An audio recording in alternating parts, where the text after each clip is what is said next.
Hey everyone! Welcome back to Fanfic Universe. Get ready for an amazing tale. What if Naruto's werewolf form absorbed every Bijuu Chakra in the world and made him a living god? Smash that like button and subscribe for more. Here we go. Chapter 1, The First Moon. The mission had been simple. That was the first lie. Escort a cartographer named Tensho through the border territories east of the Land of Fire, where the tree line thickened into something older and darker than the forests around Konoha. Tensho was mapping contested ground for the daimyo's office, neutral work, political in the boring way, the kind that didn't require a jinchuriki at all. Kakashi had assigned Naruto anyway, mostly because Naruto had been climbing the walls of the village for 3 weeks straight and had nearly talked Iruka into a sparring session that would have hospitalized the older man out of sheer enthusiasm. "You need air," Kakashi had said, handing him the mission scroll without looking up from his book. Supervised air. So Naruto went. He brought Kiba because Kiba was easy company, and he brought Sai because Sai was useful in ways that were hard to explain and slightly unsettling to witness. Akamaru came because Akamaru went everywhere Kiba went, a fact the dog had apparently decided before anyone thought to consult him on the matter. They made good time. Tensho was quiet and efficient, a small man with ink-stained fingers and the kind of practiced calm that came from years of working alone in dangerous places. He didn't ask about Naruto's seal. He didn't stare at the whisker marks. He just worked, measuring and noting and occasionally muttering to himself in the private language of people who have made maps their whole lives. By the second night they were deep enough into the border territory that the sky between the trees was more black than blue, and the village was far enough behind them that Naruto could feel the distance the way he always did, a low hum in his chest, somewhere between comfort and anxiety, the way you feel when you've walked far enough from home that turning back would cost as much as going forward. They camped on a ridge. Sai painted ceiling tags around the perimeter with the focused silence of someone who genuinely enjoyed that sort of work, which Naruto had learned was either admirable or concerning depending on your mood. Kiba was arguing with Akamaru about something in the low, half-articulate way he argued with the dog when he thought no one was listening. Tensho was already asleep. Naruto sat at the edge of the ridge and looked out at the dark. It was a good kind of quiet. He'd learned to tell the difference. There was the quiet that pressed on you, the kind the village used to give him when he was 7 and walked through the market and everyone's eyes slid away from him like he wasn't worth the energy of acknowledgement. That quiet had weight. It sat on your shoulders and reminded you of everything you weren't. This quiet was different. This was just the world breathing. "You're thinking too loudly," Kurama said, somewhere inside him. Not threatening. Not contemptuous. Just the deep, resonant rumble that Naruto had come to think of the way you think of a sound you've always lived with, the creak of a particular floorboard, the way wind moved through a specific gap in a window. Familiar in the way things are familiar when they've always been there. "Didn't know thinking had a volume," Naruto said, not bothering to speak aloud. "Yours does. You think like you do everything else. Like someone's watching and you're trying to prove something." "I am not." Kurama didn't respond. Which was the fox's version of "I rest my case." Naruto almost smiled. He pulled his knees up, rested his arms across them, and watched the trees move in a wind he couldn't feel from the ridge. He was 18 now. He'd been 18 for 4 months and he still wasn't entirely used to it, the way the number sat differently than 17 had. 17 had felt like standing in a doorway. 18 felt like someone had pushed him through it and the door had closed behind him. He didn't notice when the temperature dropped. He noticed when Akamaru started whining. It wasn't a normal whine. Akamaru was not a whining dog. He was 60 kilos of muscled white fur and absolute confidence, a creature that had faced S-ranked missing Nin and responded with aggression rather than fear. The sound he made now was low and sustained and involuntary, the sound of an animal whose instincts had registered something that its conscious mind hadn't caught up to yet. Kiba was on his feet in seconds. "Hey! Hey, what is it?" Akamaru's eyes were on the tree line. Both ears flat. His whole body was oriented toward the darkness below the ridge like a compass needle finding north. Sai lowered his brush. His expression didn't change, it rarely did, but his ink was already moving on the page. Naruto stood. He felt it before he saw it. A pressure. Not a physical pressure, not the kind you felt when a large jutsu discharged nearby, but something deeper, something that hit below the level of the physical and resonated against the seal on his stomach like a tuning fork struck against the same note. It was familiar and it wasn't. It felt like chakra the way a tsunami felt like water, technically accurate, dangerously insufficient. Naruto. Kurama's voice had changed. Not alarmed. Something older than alarmed. Something is here. I know. No. A pause that felt enormous. You don't. Not yet. The trees below the ridge erupted. Not with fire, not with jutsu, with mass. Something came out of the old forest the way a landslide comes, not fast exactly but with the kind of inevitability that makes speed irrelevant. It was enormous. 8 tails, cobalt blue skin wrapped in something that crackled like discharged lightning, one eye already burning with chakra that smelled, Naruto could smell it, which he'd never been able to do before, a sharp ozone iron scent, like the inside of a storm. Gyuki. The 8 tails. Naruto had met Killer Bee. He had never met Bee's Bijuu in the flesh, outside of the brief metaphysical spaces where tailed beasts existed between worlds. Seeing Gyuki moving through the physical world with its full form manifest was something else entirely. The ground shook with each step in a way that wasn't about weight, it was about presence, about the simple fact that something that large and that old and that charged was occupying space in the world. What is it doing here? Sai said, and for once there was something human and uncertain in his voice. I don't know, Naruto said, but the part of him that was plugged into Kurama's knowledge was already running faster than his mouth. Gyuki and Bee were stationed in Kumogakure. The 8 tails had no reason to be here, hundreds of miles from its home territory, fully manifested in the middle of a border forest at midnight. No reason, except, Gyuki stopped at the base of the ridge. 8 tails moved in the air behind it, slow and rhythmic, like something breathing. It's one I was trained on Naruto with an intensity that wasn't aggressive. It was something more unsettling than aggression. It looked the way a compass looks when it's found true north. It came to you, Kurama said. Yeah. Naruto could feel it now, the resonance. Like a chord being struck. Why? Because it felt me, Kurama said, and there was something in his voice that Naruto had never heard before. Not the ancient amusement or the layered contempt or even the occasional rough warmth that had developed between them over years of cohabitation. This was something stripped down and fundamental, an emotion too old and too large for a simpler name. It felt what we are. What you are becoming. What am I becoming? Kurama didn't answer. Gyuki opened its mouth and the sound that came out wasn't a roar. It was a note. A single sustained note that Naruto felt not in his ears but in the seal, in his bones, in the place where his chakra lived. It resonated through him like a bell struck at the frequency of his own existence. And then Naruto's world ended and started over. It began in his stomach, where the seal was. Heat, but not burning heat, the heat of friction, of two forces that have been moving in opposite directions suddenly moving together, the conversion of resistance into energy. He'd felt the Nine-Tails chakra flood his system before. He'd ridden it, channeled it, let it coat him in that blood-red cloak that burned anything it touched. This was categorically different. This wasn't the Nine-Tails chakra flowing through him. This was the Eight-Tails chakra pouring into him from outside. Naruto, Kiba started. Get Tensho and get back, Naruto said, and his voice had changed. He could hear it himself. Lower. Rougher. Something underneath the register of his normal voice that vibrated at a frequency that made Akamaru whimper and press himself flat against the ground. Now, Kiba. I'm not asking.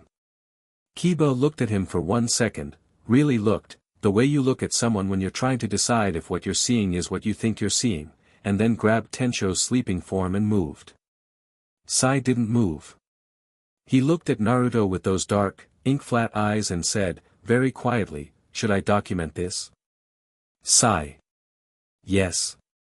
Run. Sai ran. Naruto turned back to Gyuki and let it happen. It came in waves. The Eight Tails chakra moved through the space between them the way ocean moves through the space between two bodies of water when a barrier is removed, not controlled, not directed, simply obeying the gradient. Flowing from high concentration to low. Flowing toward the thing that called to it with the resonance of something that had always been its destination without either of them knowing it. The seal on Naruto's stomach expanded. He could feel it spreading across his skin, the ancient spiraling marks of the 8 trigrams that Minato had laid down with his life burning outward and this was new, this was something that had never happened, changing. Not breaking. Changing. Evolving into something that made room for more than it was designed to hold, the way a riverbed deepens over centuries to accommodate the water that carved it. He hit his knees without deciding to. The impact against the stone of the ridge didn't hurt. That was the first sign. Things that should have hurt didn't. He pressed his fists against the rock and the rock cracked and he wasn't even trying. This is what it feels like, he thought, and the thought was vast and calm in a way that his thoughts usually weren't, when a container decides it isn't a container anymore. The transformation moved up through him like something taking root. His hands changed first. The skin darkened and thickened and the fingernails became something that wasn't fingernails anymore, curved and black and hard as iron. He could feel every individual hair on his arms standing before the fur came, a deep orange gold that was darker than his own hair, closer to the color of Kurama's chakra when it was controlled and deliberate rather than furious. His spine shifted and he arched against it, not in pain but in the involuntary way your body responds when something structural is being rearranged, and the sound that came out of him was not a human sound. The ears came high and pointed, set wide, and suddenly the world doubled and tripled in auditory information. He could hear Kiba's heartbeat from 300 meters away, could hear Akamaru's panicked breathing and the cartographer Tensho making a sleepy confused sound and the specific dry leaf rustle of the ceiling tag Sai had placed around the perimeter. He could hear the forest below him, every creature in it, the deep vibration of old roots in old soil. And beneath all of that, he could hear the other Bijuu. Not hear them the way you hear a sound. Felt them the way you feel a gravitational pull. 6 points of light on a map inside him that he'd never known existed, each one distinct, each one suddenly and absolutely aware of him in return. He felt their awareness the way you feel eyes on the back of your neck, the Achibi in the desert, a spike of sharp sand-dry heat. The Nibi's blue fire somewhere north. The Sanbai in deep water, old and slow. The Yonbi's volcanic weight. The Gobi's animal confusion. The Rokubi's corrosive patience. The Nanabai's buzzing altitude.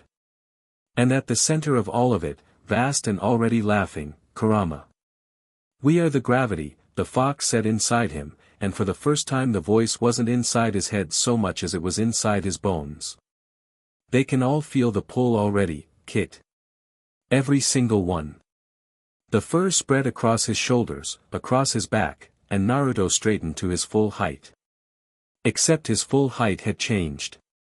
He'd grown, not enormously, not into Gyuki's scale of existence, but enough. Enough that the world looked different from up here, even by 3 or 4 inches. His body had reorganized into something that was still unmistakably humanoid but carried itself differently, weight distributed across a frame that was built for something other than the normal range of human movement. His tail came out like an exhale, a full fox tail, Kurama's orange gold, thick and moving in a wind that wasn't coming from the valley below. His eyes were the last thing. He knew they'd changed because Gyuki's single eye widened. And if a creature the size of a small mountain could be said to take a step back, that's what the 8 tails did. Naruto looked down at his hands. The cracks in the ridge stone ran out from where his fists had pressed like a spider web. He could feel each crack individually, could feel the pressure he'd exerted the way you feel the memory of a grip in your palm. He could feel the eight tails chakra inside him now, seated, integrated, woven into the fabric of the seal the way a new thread joins a tapestry, visible if you knew what you were looking at, invisible if you didn't. He looked up at Gyuki. The enormous Bijuu was breathing hard. Its form was flickering at the edges, not in the way an illusion flickers but in the way a fire flickers when the fuel runs low. The chakra that had powered its manifestation was inside Naruto now, most of it, and Gyuki was fading back toward the place where Bijuu existed when they weren't being asked to be physical, that layered space between the world and wherever it was tailed beasts went when they weren't here. "Are you okay?" Naruto asked. His voice was still his. That mattered to him enormously, in the moment, that his voice was still his. Gyuki blinked at him. "That's..." The Bijuu's voice was deep as an underground river, with the same quality of containment and potential flooding, "Not the question I expected." "I know. But are you?" A long pause. The eight tails form was barely there now, a shimmer of cobalt and lightning against the dark tree line. "Tired," it said, finally. "Old and tired, in ways you are too young to fully understand. But..." Another pause, and something moved across the enormous face that might have been relief, lighter. Then it was gone. Naruto stood on the ridge in the dark and breathed. The chakra inside him was extraordinary.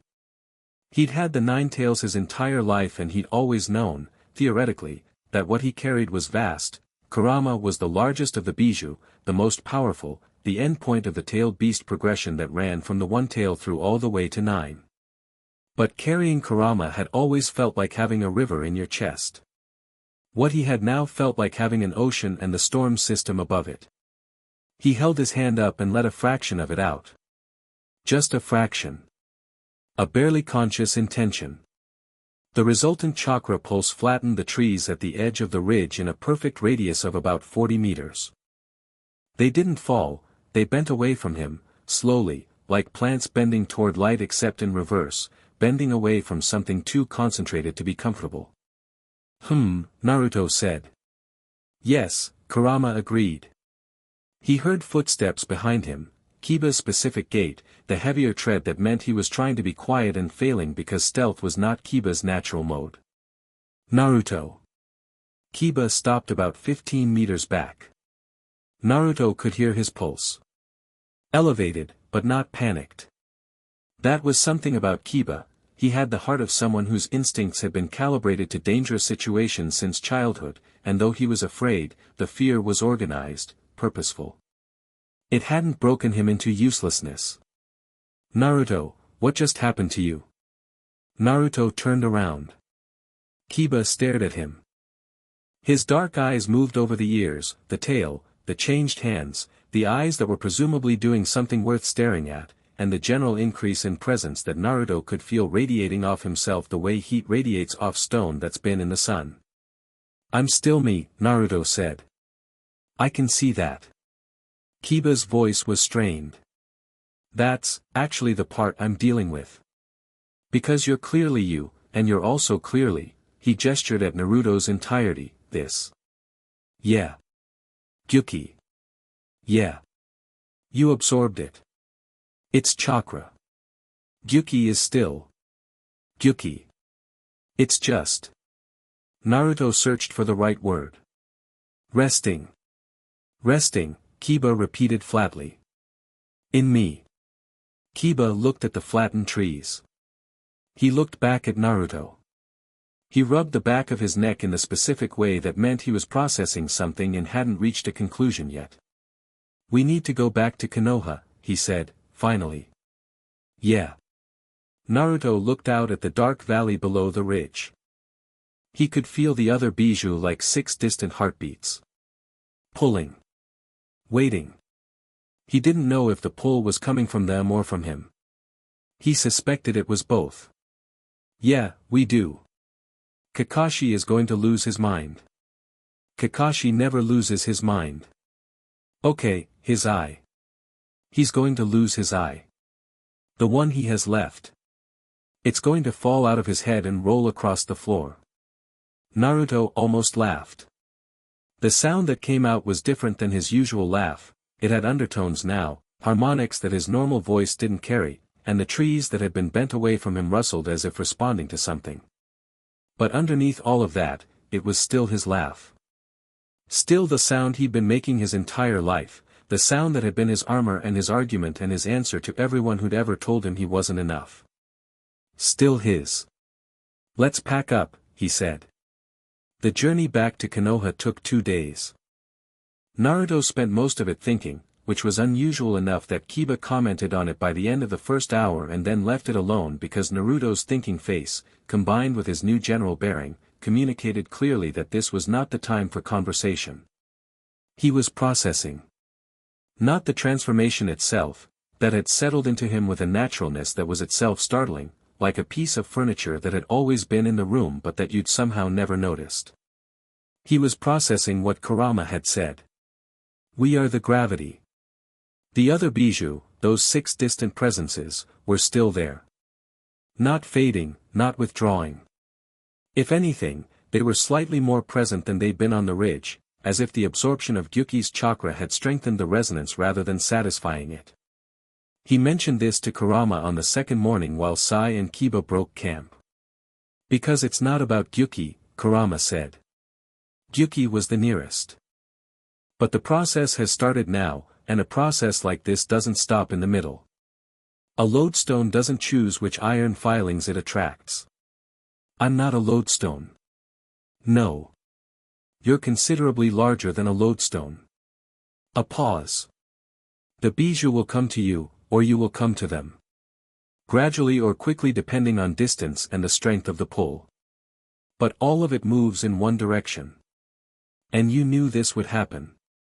Another pause. Longer. "I suspected," Kurama said, finally. "There are things in your bloodline, on your mother's side, I've known for years that the seal carried more than Minato intended. That the Uzumaki design was based on something older. I didn't know what would catalyze it. Gyuki's manifestation. Proximity. Massachusetts. The right frequency." Naruto picked up a stone from the riverbank they were camped beside and turned it over in his changed hands. His grip control was extraordinary now, he could feel the exact pressure he was applying and modulate it with a precision that hadn't been available to him before. The stone didn't crack. He put it down carefully. "Should I be scared? Are you?" He thought about it. Genuinely considered it. "No." "Then you have your answer." They reached the edge of Konoha's territory by mid-afternoon on the second day.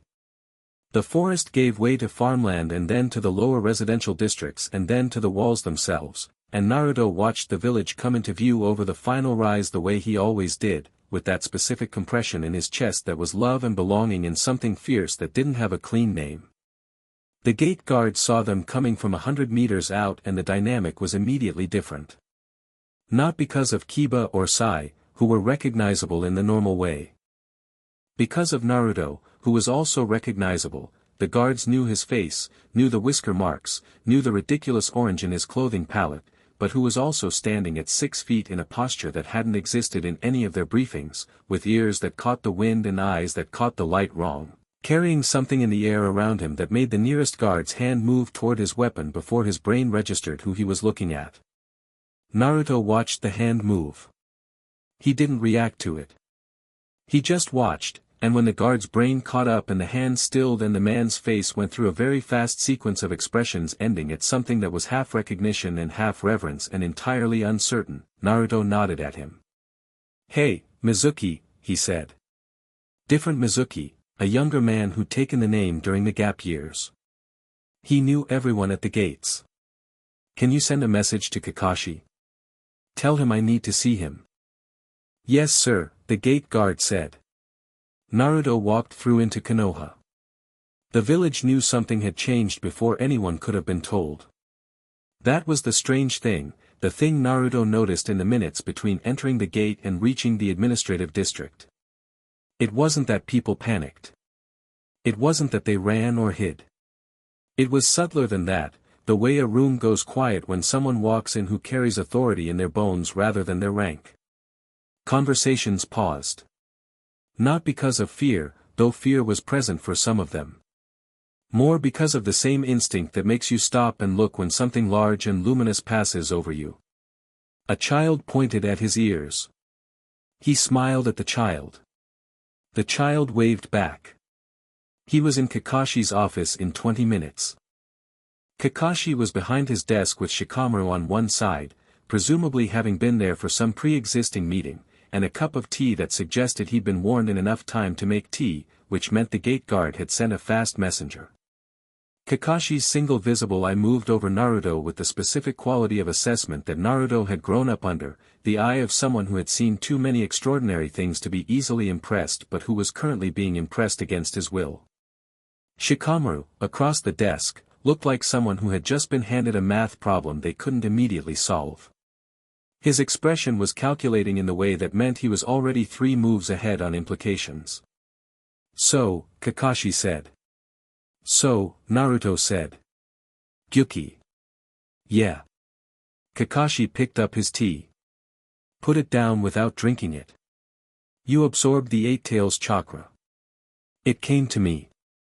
Killer Bee will be fine."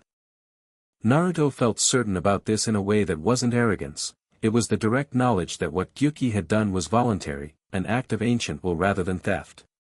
B is still B. Gyuki is resting in me, not gone. It'll be okay.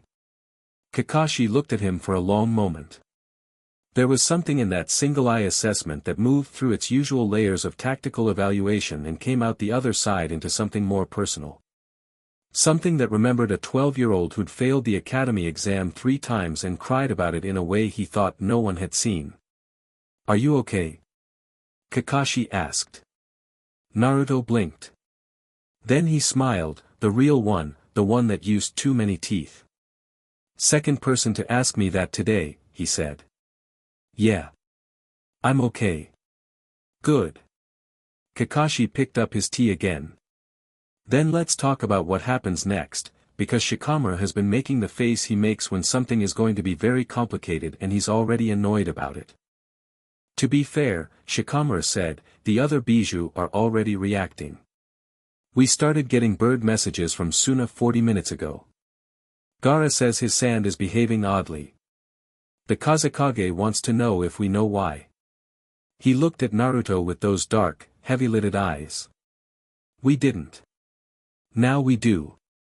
"The pull," Naruto said. "You can feel them. All of them.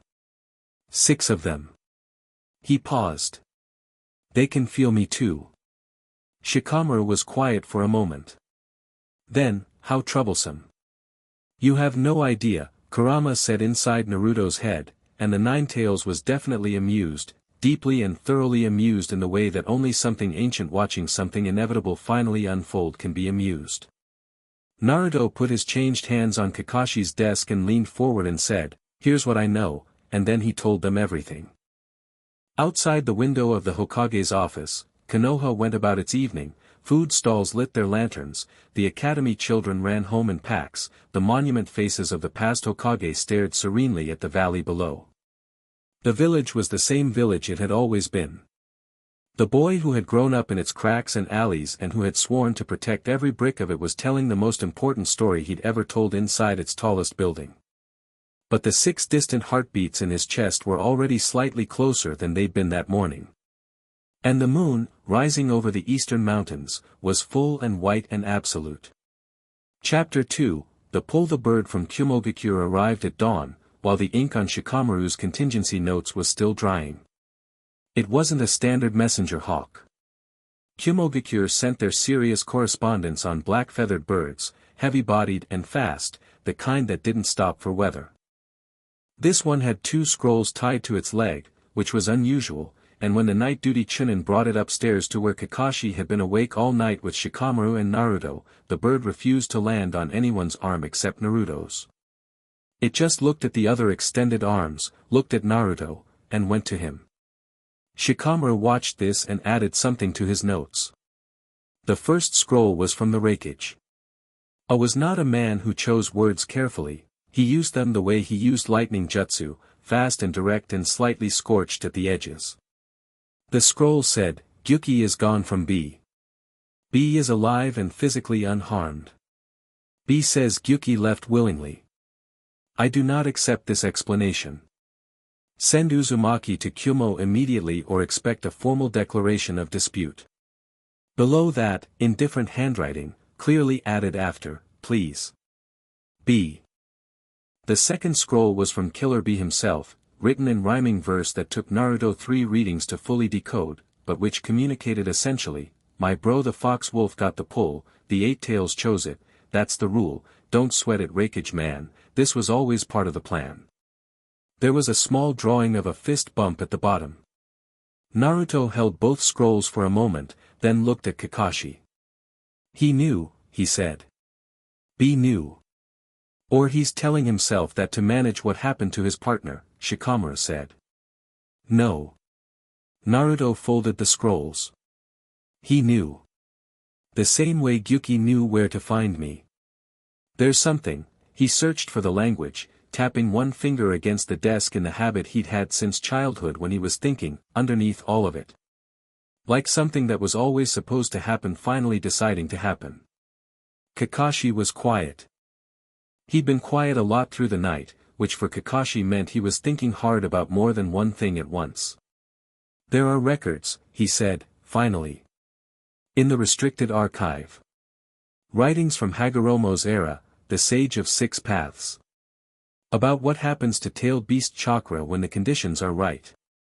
When a Jinchuriki's bloodline and their Bijuu's resonance hit a particular harmonic threshold. He paused. I never thought it was anything but historical speculation. Apparently it wasn't, Shikamaru said. Apparently not.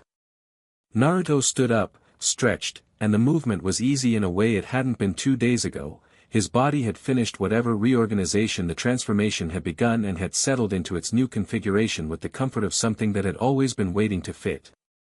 He rolled his neck. The ears moved with a small adjustment to some inner current of air. He was still getting used to those. What does the archive say happens next?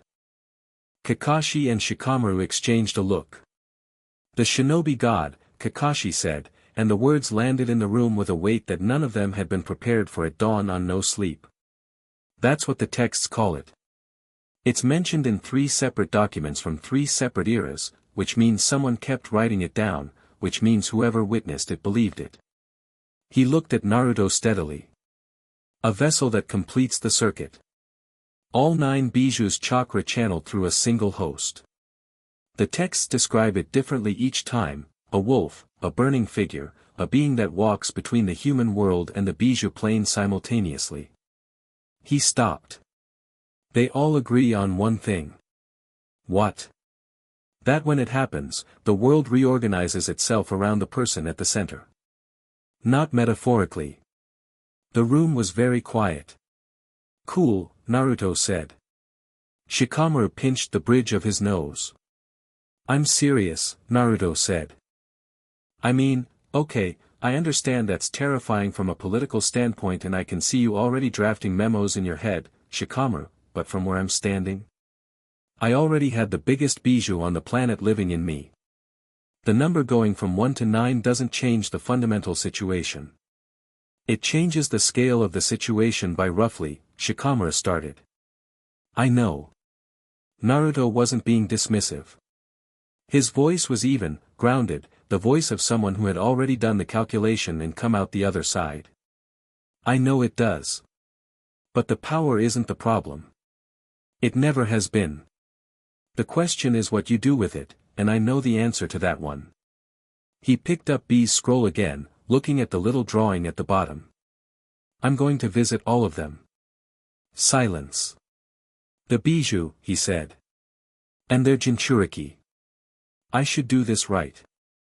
Not just let them feel the pull from a distance and figure out what's happening on their own, that's how you get scared people making bad decisions. Shikamaru uncapped his pen. Journey order. Closest first. The Ichibi is the loudest signal right now. He put the scroll down. Suna. Gaara will cooperate. Probably. Shikamaru was already writing. The others will be harder. Iwa and Kiri both have new leadership, but neither of them has what you'd call a warm history with Konoha. I know. And you're planning to walk into their territories and tell them their Bijuu are going to migrate into you whether they like it or not. I'm planning to tell them the truth, yeah.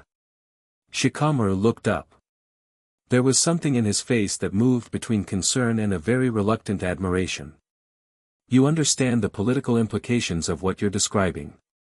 The Jinchuriki are military assets. The Bijuu are considered sovereign forces. What you're doing, what is happening to you, is the equivalent of one country absorbing every other country's nuclear weapons simply by existing near them. I know that too. And Naruto met his eyes. And I'm not a weapon or a nuclear anything. I'm Naruto. And the Bijuu are not weapons either, and they never should have been. If this is what's happening, the least I can do is make sure it happens with honesty and some amount of dignity for everyone involved. He paused. Starting with Gaara. Another pause from Shikamaru. Then he wrote something, tore it off, and handed it to the duty Chunin. Authorization for travel. Hokage's seal needed.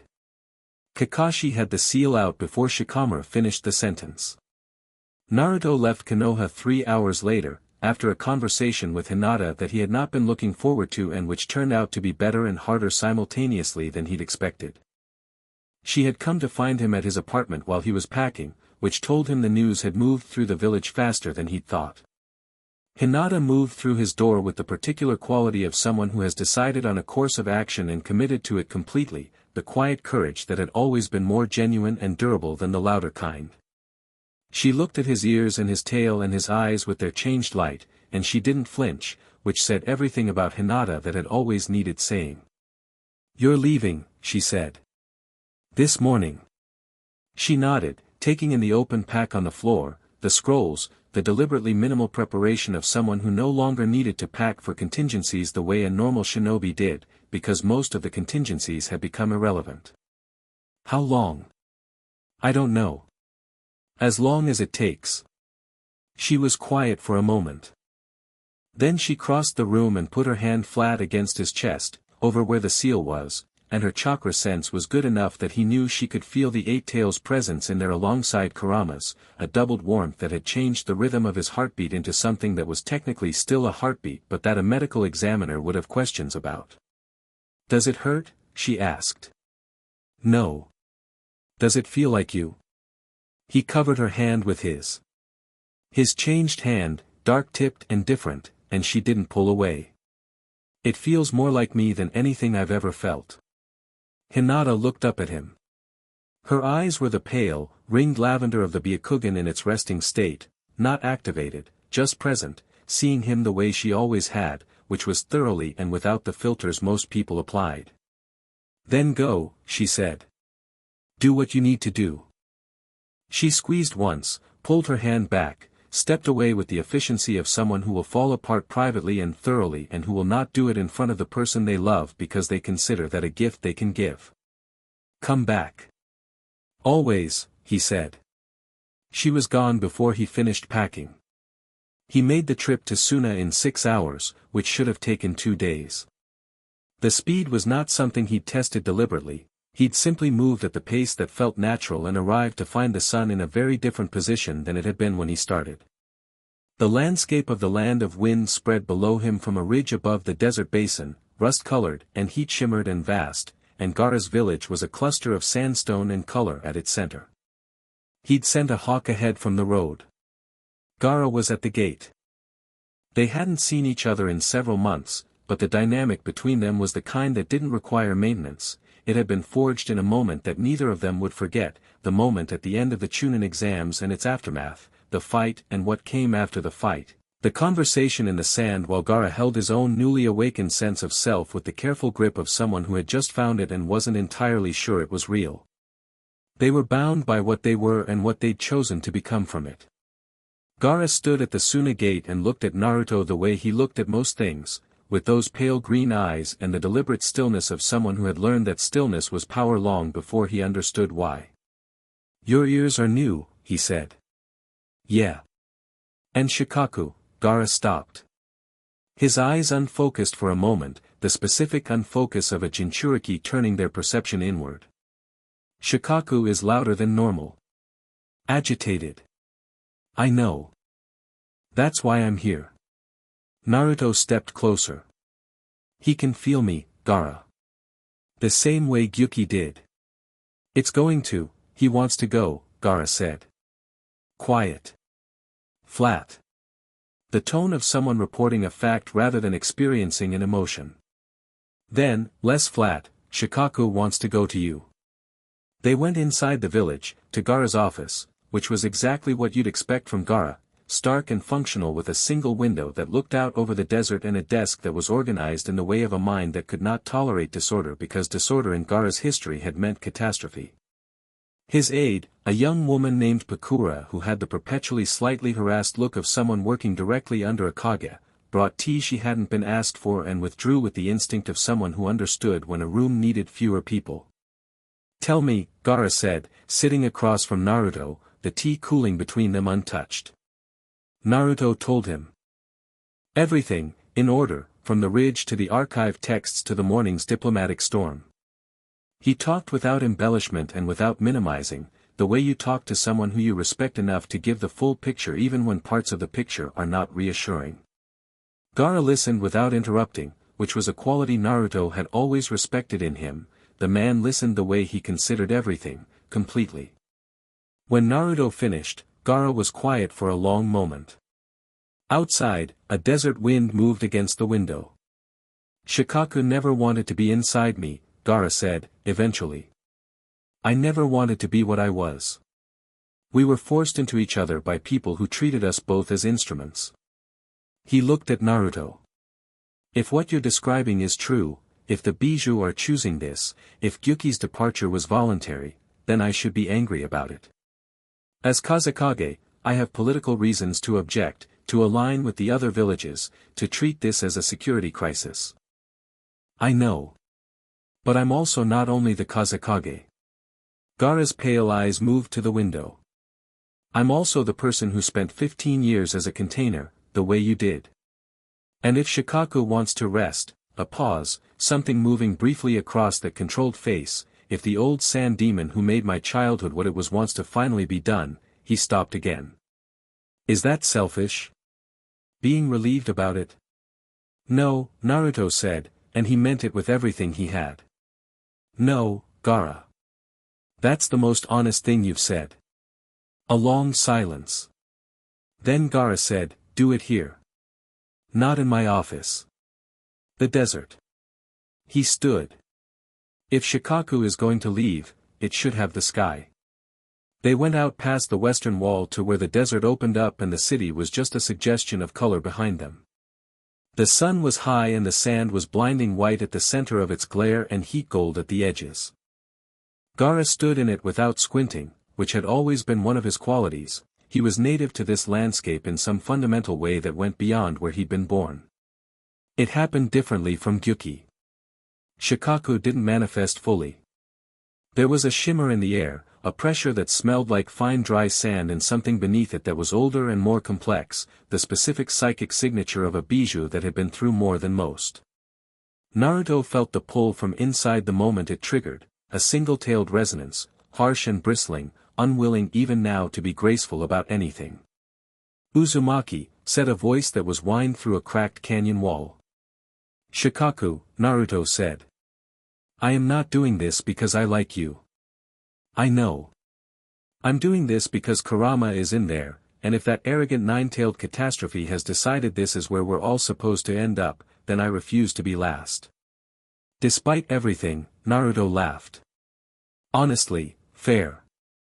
The chakra came through in a rush of sand-dry heat and the pressure in his seal spiked and reorganized and settled, and the Ichibi's presence folded into the space that had already expanded to receive it, and next to Kurama's vast warmth Shikaku occupied its position like a cantankerous houseguest taking the second-best chair and announcing that it would do.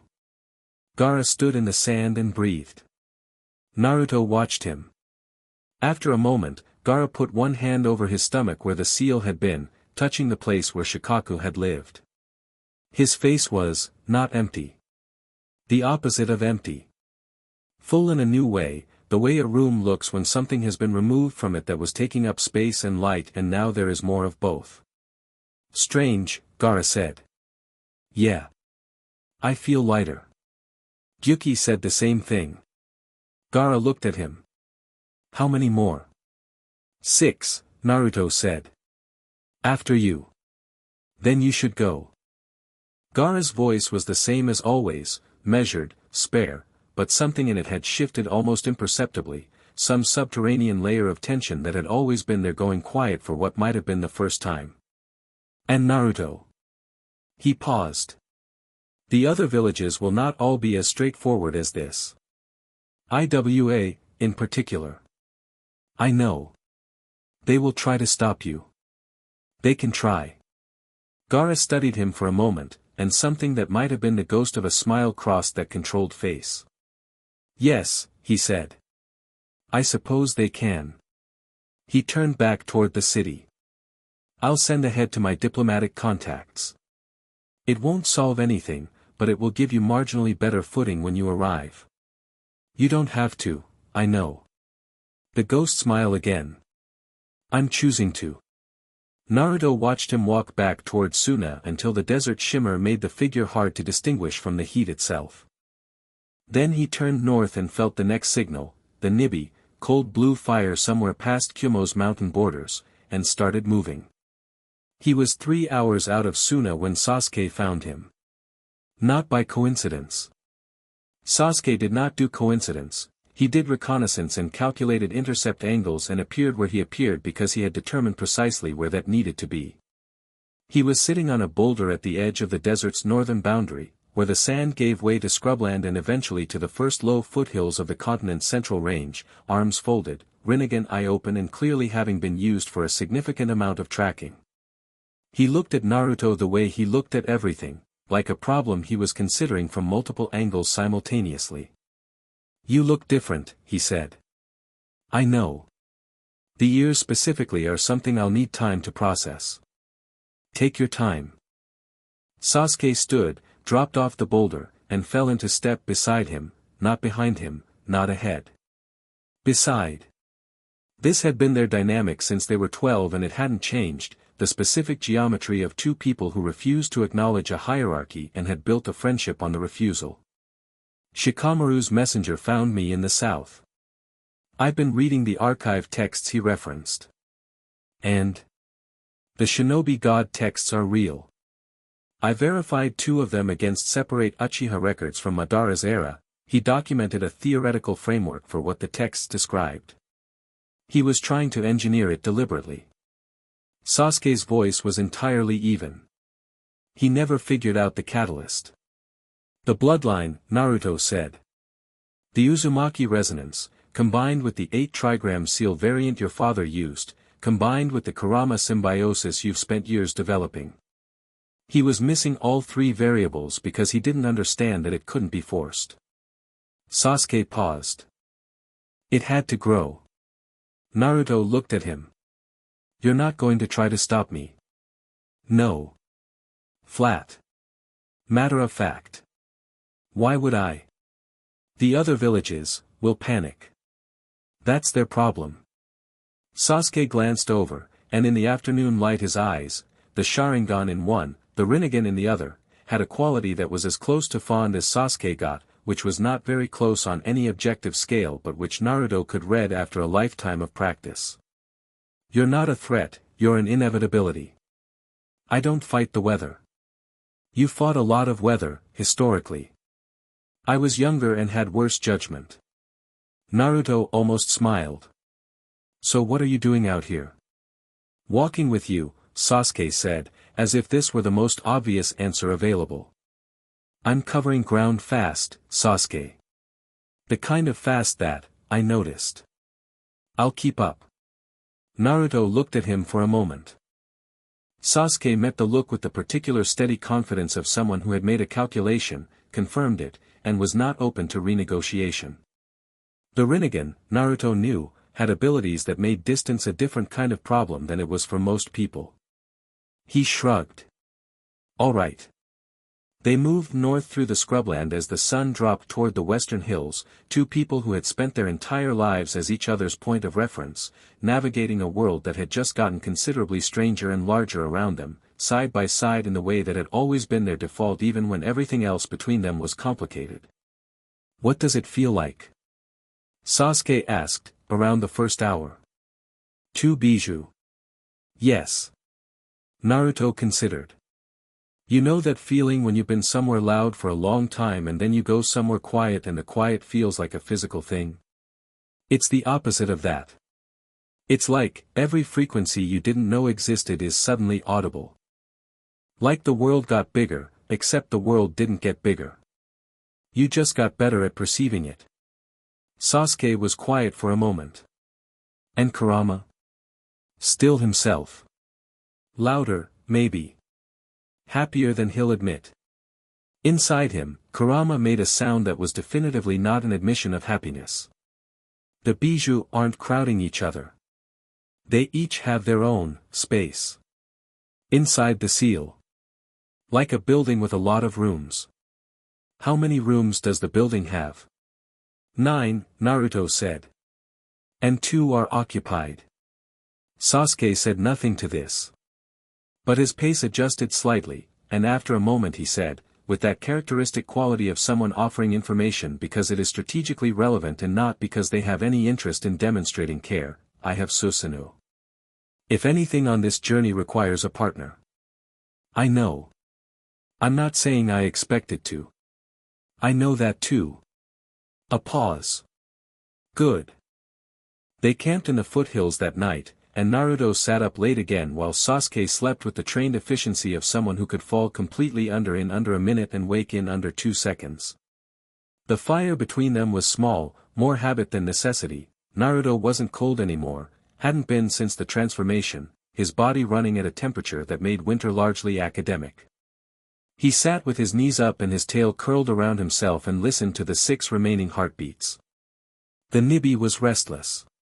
He could feel its agitation across the distance, the blue fire Bijuu pacing in the way that very large things pace when they're constrained and aware of something they want. The Sanbai was calmer, deep and slow. The others varied. The Yanbi had a volcanic patience, the Gobi was skittish, the Rokubi's signal was cold and precise, the Nanabai was the strangest frequency, high and complex, insect resonant. "They know you're coming," Kurama said. "I know. The Nibi especially. Son Goku, the Yanbi, is going to be difficult. He's proud. I remember. You met him briefly in the chakra plane. He called me a brat. You were a brat. I was 16. Same thing." A pause. "He respects strength and straight talk. Don't manage him. Talk to him the way you talk to someone you're not afraid of." "I'm not afraid of anyone." A long pause from Kurama. Then, in the tone of someone acknowledging something they're not entirely comfortable acknowledging, "No. I know you're not. That's." Another pause. "That's one of the things I've always," he stopped. "Kurama. Don't. Were you about to say something nice?" "I was about to say something analytical." "Sure you were." Silence. The fire crackled. Somewhere in the dark, something moved through the scrub, a small animal navigating its own world without any awareness that something extraordinary was sitting in the dark 20 meters from its path. "Get some sleep," Kurama said. "You sound like Iruka." "I sound nothing like Iruka." "Go to sleep." Naruto lay back in the grass and looked up at the stars, which were extraordinary out here without the village lights to compete with. The night sky over the central territories was clear and black and encyclopedic, every constellation present and accounted for, the kind of sky that made you feel small in the best way. He slept, and the 6 heartbeats pulsed steadily in his chest, and the world moved around him the way it moves around things that are becoming important, paying attention, rearranging itself quietly, waiting to see what happened next. By morning, the news had arrived in 4 of the 5 great nations. Shikamaru's carefully worded diplomatic communiques, sent with the Hokage's seal, had reached the Reikage in Kumo, the Tsuchikage in Iwa, the Mizukage in Kiri, and the Daimyo's council in the capital. The wording had been masterful, acknowledging what had happened, reframing it in the least threatening language available, emphasizing Naruto's status as a known and trusted hero of the Fourth War, appending the relevant archive texts as scholarly context rather than alarming precedent. It hadn't helped. The Raikage response arrived as Naruto and Sasuke broke camp, short, percussive, containing the phrases unacceptable precedent, military destabilization, and the next communication will be through official channels only. The Tsuchikage response did not arrive because the Tsuchikage had apparently left immediately for an emergency 5 Kage summit that the Tsuchikage had called themselves, which Shikamaru's follow-up message noted with the specific dry weariness of someone who had predicted this and taken no pleasure in being right. The Daimyo's council response was the most interesting one. It didn't express alarm. It expressed interest. The phrasing was courtly and precise and utterly opaque, the language of people who had been managing power dynamics since before the first village was built, and what it communicated through the veil of its diplomacy was essentially, "We are watching. We have not decided yet what you are to us." Naruto read the Daimyo's scroll standing in the morning scrubland and handed it back to the messenger hawk without comment. Sasuke had read it over his shoulder. "The council has an agenda already," he said. "They always have an agenda. It's what councils are for. This one will move faster than you expect. The Daimyo's court has resources most people don't account for." Naruto started walking north. "Then we move faster too." Sasuke destroyed the morning fire with a precise water jutsu and caught up in 3 strides. "You're not going to worry about it. I'm going to finish what I started first. Deal with the politics after." Most people would say that's backwards. Most people haven't spent their whole life being told the politics are more important than the actual thing happening. Naruto looked sideways at him.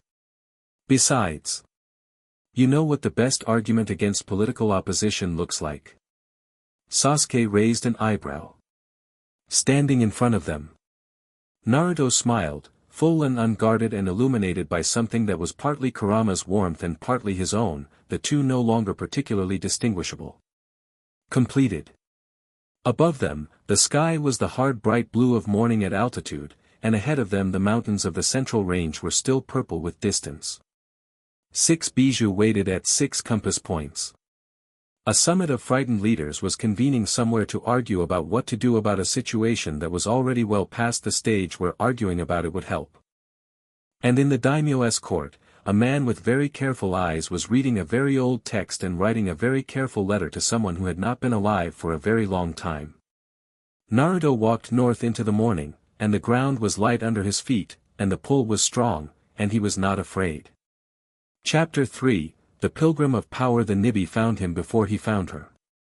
He and Sasuke were 2 days into the mountain range when the temperature dropped 30 degrees in the span of a breath and the rocks around them bloomed with frost that hadn't been there a second before.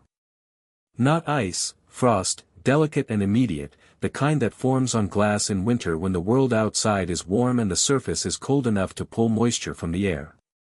It crawled across the stone face of the cliff beside them and up the trunks of the pine trees and across the dead grass of the mountain path, and it stopped in a perfect line 2 feet from Naruto's boots. On the other side of the line, a woman stood. Yujito Ni was older than when Naruto had last seen her, though not in the way that diminished her. She'd grown into her authority the way certain people do, wearing it in her posture and the deliberate quality of her stillness. Her silver hair was loose, which was unusual for a shinobi and suggested she hadn't taken the time to prepare for this encounter. Her eyes were already the split pupil gold of the Nibi's influence bleeding through. "Uzumaki," she said. "Yujito." He stopped. Behind him, Sasuke stopped too, and said nothing, which was one of Sasuke's better qualities. "You came a long way from Kumo. The Raikage doesn't know I'm here." Her voice was steady but the frost at her feet was spreading by millimeters, the involuntary kind of chakra expression that happens when control is being actively maintained rather than passively applied. "Matatabi wants to go to you. She's been insistent. Since 2 nights ago." "I know. I can feel her. Yujito's gold eyes fixed on him. You don't look like a monster. I'm not one. The Raikage thinks you're an extinction-level event. The Raikage thinks a lot of things loudly. Naruto said it without malice, factually. I'm not here to take anything from anyone. Matatabi is choosing this. The same way Gyuki did, the same way Shikaku did. Yujito was quiet for a long moment. The frost stopped spreading. She was doing something internal, the focused inward expression of a Jinchuriki in conversation with their Bijuu, and it lasted long enough that Sasuke shifted his weight slightly beside Naruto in a way that meant he was ready for it to go sideways. It didn't go sideways. Yujito breathed out slowly. She says you carry Kurama's resonance and it feels like coming home. Her voice had changed slightly, rougher, with an undertone that was Matatabi speaking through rather than being spoken for. She says 9 was always the number and this was always the direction. Yeah, Naruto said, softly.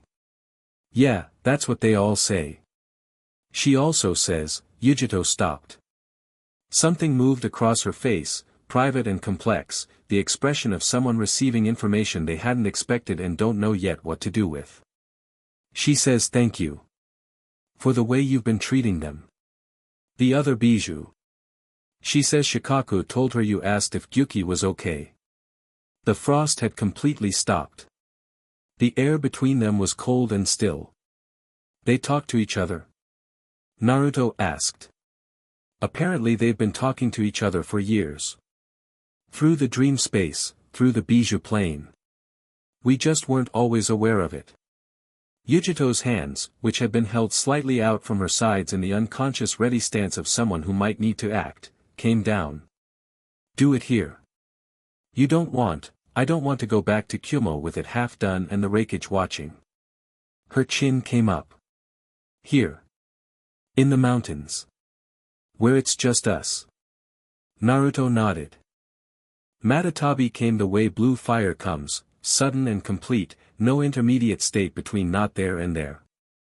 She was enormous, a two-tailed cat made of blue-white flame that burned cold rather than hot, her twin tails moving in patterns that had nothing to do with wind, her eyes enormous and lambent and fixed on Naruto with an attention so complete it felt like a physical force. She was beautiful. Naruto had always thought so, even briefly in the chakra plane. There was something about the Nibi that was aesthetically singular, the specific visual of cold fire in a feline shape, and seeing it fully manifested in a mountain pass with frost spreading from her paws across the rock was something that embedded itself immediately in the category of things you don't forget. Uzumaki, she said, and her voice was layered, each frequency landing separately. You are warmer than I expected. You're colder than I expected, Naruto said. And I expected very cold. The enormous cat made a sound that was probably a laugh. It vibrated through the frost-covered rock under his feet. Kurama always said you were impossible to intimidate. Kurama talks about me. Constantly. He complains about it, but it's the same thing. Inside him, Kurama said, with great dignity, absolutely nothing. Matatabi lowered her enormous head until her nose, cold, blue-white, the size of a small table, was level with Naruto's face. Her breath was the temperature of deep winter. Her eyes, up close, were the most extraordinary color he'd ever seen, somewhere between violet and the blue-white of her fire, lit from within. I am ready, she said. I have been ready for a long time. The chakra came in a rush of cold that should have been agonizing and was instead clarifying, like plunging into cold water and having every nerve in your body announce itself at once, not painfully but definitively. The seal expanded again, the third room in the building opening up and settling, and Matatabi's cold fire presence took its position with the particular elegance of something that knows exactly where it belongs. Her physical form thinned and dissolved. The frost on the rocks began to melt as the temperature normalized. In 30 seconds the mountain pass looked exactly as it had before except for a wide circle of newly damped stone where frost had been. Yujito stood in the center of it with her eyes closed. When she opened them, they were her own eyes, dark, sharp, present. She looked at Naruto with an expression that was thoughtful rather than bereft. She pressed 2 fingers against her sternum, over the seal, and said, "She left something. A warmth. Right here." A pause. "I didn't expect that." "They all leave something," Naruto said, though he was realizing this as he said it, the knowledge arriving from the internal sense that was becoming more calibrated with each absorption. "They were part of you. That doesn't just disappear." Yujito looked at him for a long moment. Then she said, "The Raikage will still come after you. I know. He's already mobilizing a strike force. He'll have them moving before I can get back and explain." She paused. "I can stall him, but not forever. You have a window of maybe 3 days before Kumo becomes a serious obstacle. That's enough time." "For what?" "The Sanbai and the Yanbi." He was already mapping it. The Sanbai was in the waters off the coast of the land of water, deep and slow, the signal clear as a bell in cold water. The Yanbi was volcanic, inland, land of earth. "Then I'll deal with the Raikage." Yujito looked at him with those sharp dark eyes. "You're not worried about him?" "No." Simple. True. Something shifted in her expression, not quite a smile but the architecture of one. "Good," she said, which was a strange thing to say but which Naruto understood perfectly. She turned and started back down the mountain pass toward the east. Then she stopped and looked back. "Uzumaki. When this is done," she paused, "what happens to us? The ones who used to carry them?" It was a real question and it deserved a real answer. He thought about it. "Yujito, you were never just a container. Matatabi's chakra shaped who you are but it didn't make you who you are. That's yours." He met her eyes. "The strength was always yours. The fire was just borrowed light." She looked at him for a long moment. Then she turned and kept walking and didn't look back again. He watched her go until the mountain path curved and took her out of sight. Sasuke appeared beside him. "The Raikage strike team is going to be 20, minimum. Elite Kumo Jounin." "I know. You're not going to avoid them." "No. You're going to let them come and then, handle it," Naruto said. "Without hurting anyone." Sasuke was quiet for a moment. "That's going to be the interesting part." "It's always the interesting part." They moved east and down, out of the high mountain passes and toward the coastal lowlands. Naruto could feel the Sanbai's signal growing clearer as the elevation dropped and the air took on the salt weight of proximity to large water. The 3 tails, Isabu, it had no permanent Jinchuriki, had been drifting in the deep water off the land of water's eastern coast since being released after the war, free-ranging in the way that Bijuu without hosts free-ranged, which was slowly and with the vast patience of something that has nowhere particular to be in all of time to get there. He left Sasuke at the coastline. "I need to go in alone," Naruto said. Sasuke looked at the ocean. Gray-green, deep, the kind of water that communicated clearly that it predated any human concern with it. "How deep?" "Deep." A pause. "I'll be here." Naruto walked into the water and kept walking. The cold hit first. This water was cold even by normal standards, and he felt it intellectually without the usual physical cascade of responses. His body temperature held steady. His lungs didn't require the usual negotiation with depth and pressure because the chakra running through him had evolved past those requirements somewhere between the second and third absorption.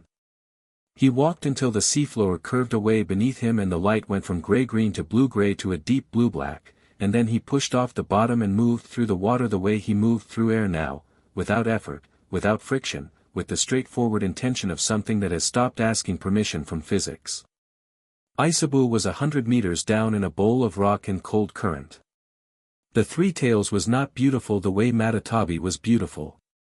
It was ancient in the specific way that deep-sea things are ancient, armored, patient, designed for pressure rather than light. 3 tails drifted behind it in the current, and its single enormous eye caught the dim light that filtered down from the surface and held it the way deep water holds things, without urgency. It watched Naruto approach. You move like a bijou already, Isabu said. The voice was different from the others, lower, slower, with the quality of water pressure about it, each word arriving with deliberate weight. Getting there, Naruto said, and the words worked underwater because nothing about his physiology required the air the words were made from to behave normally anymore. I had been waiting for a long time. Not sad, observational. The patient report of something that had been waiting long enough that waiting had become simply a mode of existence. The water is cold and the world above is loud. The war ended and they forgot I was still here. I didn't forget. I know. The enormous I blinked, slowly. I could feel you. The Kyuubi's warmth. Even down here. A pause. Will you take care of them? The others, when they are all inside you? I already am. That is not what I asked. The eye focused with sudden, unexpected sharpness. I asked if you would take care of them. Kurama does not need caretaking. He would be offended by the suggestion. But Shikaku is difficult because it is frightened, not because it is cruel. The Nanabai gets lonely. The Gobi has never been understood by anyone. A long pause. They are old and they have been hurt. Will you carry that carefully? Naruto held the old Bijuu's gaze through 100 meters of cold water and said, yes. I promise. Isabu was still for a long moment. Then I will come. The Three Tails chakra was different from the others, slow, cold, enormously patient, the kind of power that didn't arrive in a rush but moved in like a tide, filling every available space without forcing anything. It was the most comfortable absorption so far, which surprised him until it didn't, because Isabu was the bijou of endurance and depth and things that last, and those qualities came through in exactly the way you'd expect. He surfaced 40 minutes later. Sasuke was sitting on a rock with his arms folded and the expression of someone who has been performing patience and is nearly at the end of their performance. Naruto shook water out of his ears. For down. Sasuke looked at him. The air around Naruto had shifted again, subtle, perceptible to someone with Sasuke's sensory calibration, a deepening of the pressure field that had been growing with each absorption, the gathering weight of collected Bijuu Chakra that no longer needed to announce itself because it simply was. You're different each time. Different how? Denser, Sasuke said, after a moment. Like you take up more of the space than you did before. Not physically. He paused, clearly annoyed at needing to find non-tactical language for something. Your presence is heavier. Is that a problem? No. He stood. The Yanbi next. The Yanbi next. Naruto looked inland, toward the mountain range that marked the land of Earth's border. He could feel Son Goku from here, volcanic, old, proud as anything on the planet. Kurama says he's going to be difficult. Kurama knows him. They were all born from the same father. They know each other the way siblings know each other. He started walking. Which means they know exactly how to get on each other's nerves. The land of Earth's interior was a landscape of broken stone and altitude, the kind of geology that happened when the planet decided it was done with flatness and wanted to make a point. The volcanic regions in the southern interior were geologically active in ways that kept the local population sparse and the land raw, black rock and sulfur vents and the specific clarity of high-altitude air over ground that was still warm from below. Son Goku, the Four Tails, was not hiding. He was sitting on top of an active volcanic cone with all four of his tails arranged deliberately behind him and his enormous red and black ape body positioned with the conscious dignity of someone who has decided they are holding court. He was bigger than Naruto remembered from the chakra plane encounters. Physical presence was different from metaphysical presence, and physically Son Goku was the size of a small mountain with the additional gravitas of extreme age and a fundamentally aristocratic self-regard. Naruto arrived at the base of the cone and looked up. Son Goku looked down. Uzumaki, the Four Tails said. His voice was magma and patience and old fire, and he used Naruto's name with the specific inflection of someone determining whether to be impressed or dismissive, the decision still pending. You've grown. Since last time. Considerably. The enormous eyes, gold, volcanic, ancient, moved over Naruto's changed form with the assessment of a being who had been evaluating power since before the hidden villages existed. For in you now. You carry them well. I try. Trying is insufficient. Either you carry them or you don't. A pause. You do. Said as if this information had been expected and the confirmation was merely procedural. Come up. Naruto went up. The cone was hot underfoot, the black rock radiating geothermal warmth that even he could feel at the border of his awareness, and the sulfur air at the top was thick enough that anyone without his current physiological state would have been coughing. He stood at the rim of the cone and looked up at Son Goku, who was sitting back on his haunches at full height, which meant looking up at roughly 60 meters of ancient Bijuu with the proud posture of something that has never once acknowledged an equal. Kurama is in there, Son Goku said. Yeah. And Shikaku. I can smell the sand on it. A pause. And Matatabi's cold. And Isabu's depth. The golden eyes narrowed slightly. Old siblings. All folding home. He was quiet for a long moment, and the volcanic cone breathed around them, and the sky above was the hard, clean blue of great altitude. I was the king of the sage monkeys before I was the Four Tails. Did you know that? I didn't. Before the sage divided his power, before the Bijuu were what we are, I had another name and another shape and a world that made sense. The enormous head moved, looking out over the volcanic landscape. I don't remember it fully. Just the feeling of it. The way you remember a dream when you wake up, the emotion survives but the details dissolve. He paused. I have been angry for a very long time about losing it. Naruto said nothing, because nothing needed saying.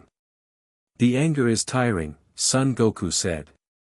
It has been tiring for centuries. He looked back down at Naruto with those volcanic eyes. You are not afraid of me. No. You should be. Probably. Naruto met his gaze. But Kurama is the most powerful Bijuu in existence and I grew up with him trying to eat my chakra every other week, so my fear calibration is pretty specific. The Four Tails stared at him. Then Son Goku laughed. It was not a small sound. It moved through the volcanic rock underfoot and rattled the stone of the cone and sent a plume of ash up from the summit that drifted south on the high-altitude wind. It was the laugh of something ancient surprised into genuine amusement, and it lasted long enough to be clearly real rather than performative. Kurama, Son Goku said, looking at Naruto the way you look at someone when you're addressing the person standing behind them. You finally found the right brat. Inside Naruto, Kurama said nothing. But the warmth in his chest intensified by a degree that was definitely not neutral. Let me ask you something, Son Goku said, when the laugh had settled. When all 9 are in you. When the circuit is complete. What will you do? Live, Naruto said. The Four Tails tilted his enormous head. Protect the things I care about, Naruto continued. Make sure the Bijuu are treated like what they are, ancient beings with their own history and their own worth. Make sure the world doesn't use them as weapons anymore. He paused. Probably still eat too much ramen, if I'm honest. Son Goku regarded him for a very long time. Honest answer, he said, finally. Good. He settled his Four Tails. I have a condition. All right. When it is done. When you carry all of us. He leaned down until his enormous face was closer to Naruto's level, and the volcanic heat of his breath moved over Naruto like a dry wind. You remember our names. Not what we were called by the humans who feared us. Our names. Son Goku. Matatabi. Isabu. Shikaku. We are not the Four Tails or the Three Tails. We are not numbers. I know your names, Naruto said. All of them. I've known them for years. Something vast moved through the Four Tails expression. He held Naruto's gaze for another long moment and then straightened, all 60 meters of ancient Bijuu rising to full height against the blue sky, and he said, "Then come." The lava heat of Son Goku's chakra was the most intense absorption yet, not painful, but enormous. The way stepping into direct sunlight is enormous after a long time indoors, your whole system suddenly processing a level of input it had been more actions. Right, the next chapter now. Chapter 4, The Weight of Heaven. He came home on a Tuesday.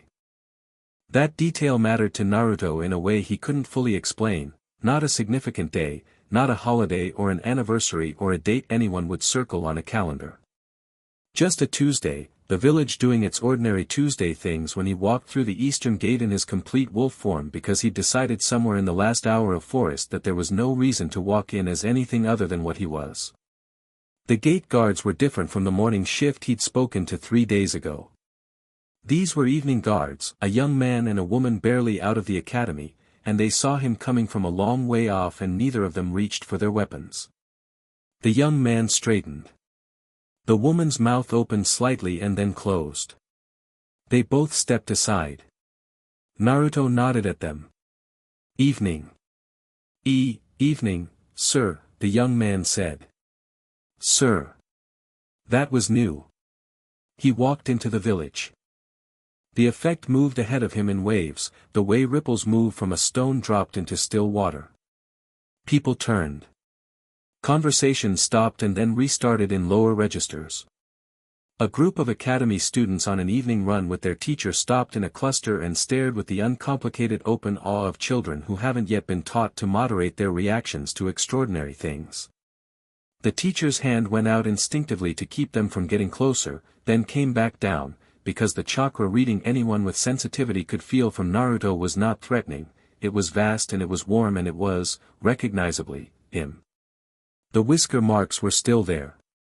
9 tails and luminous eyes and 8 feet of transformed shinobi and still, unmistakably, those 3 whisker scars on each cheek. The details that anchored the extraordinary to the familiar. A woman who ran a flower stall near the Easter market, Naruto had bought flowers from her for Hinata 3 times, managed to look completely lost all 3 times, and she had taken pity on him each time with great affection, stood in the entrance of her stall and watched him pass and then called out, "Welcome back, Naruto-kun." He turned and smiled at her. The smile did something complicated to the light in the immediate vicinity. She put a hand over her heart and flushed slightly and would tell the story to everyone she knew for the next 6 weeks. Kakashi was waiting at the Hokage Tower. Not inside. Outside, standing in the street in front of the main entrance with his hands in his pockets and his silver hair unmoved by the slight evening wind, reading position abandoned, book absent. Sakura was on his left with her arms crossed and her green eyes doing the rapid assessment thing they did when she was running medical diagnostics on something she hadn't encountered before. Shikamaru was on Kakashi's right with his hands folded behind his head and an expression that suggested he'd been expecting this and was still not entirely sure how to feel about it. Sai was there too, slightly behind and to the side, with an open sketchbook and a brush that was moving with quick, intense strokes, because Sai dealt with extraordinary things by documenting them and no one had ever found a compelling argument against this. Naruto stopped in front of them. Kakashi looked at him for a long moment. The single eye moved from the ears to the 9 tails to the eyes and then came back to his face, to the whisker marks and the particular set of his jaw that had never changed regardless of whatever else changed around it. 9 tails, Kakashi said. Yeah. All 9 Bijuu. Kurama plus 8. Kakashi breathed out through his nose. You look different. I was going to say extraordinary. He paused. Also different. Sakura took a step forward, the diagnostic instinct overriding everything else in the way it always did with her when faced with something medically unprecedented. I need to examine the seal, she said. Not now, but soon. I need to know what the integration is doing physiologically. Tomorrow, Naruto said. Tonight. Sakura. Tomorrow, she conceded, and then immediately, first thing. First thing, he agreed. She looked at him the way she'd looked at him since they were 12, with affection and exasperation in exactly equal measures, a specific blend that she'd apparently decided was the correct response to Naruto and had never revisited. Then something shifted in it, something softer moving through. "You're still you," she said, quietly, as if confirming something she'd needed to verify. "Always going to be me," he said. She nodded once, crisply, and stepped back, and he could see her already composing the medical intake questionnaire she was going to make him fill out in the morning. Shikamaru cleared his throat. The 5 Kage summit convened this afternoon. They're meeting in the capital, 3 days from now. Attendance, all 5 Kage plus the daimyo's representative.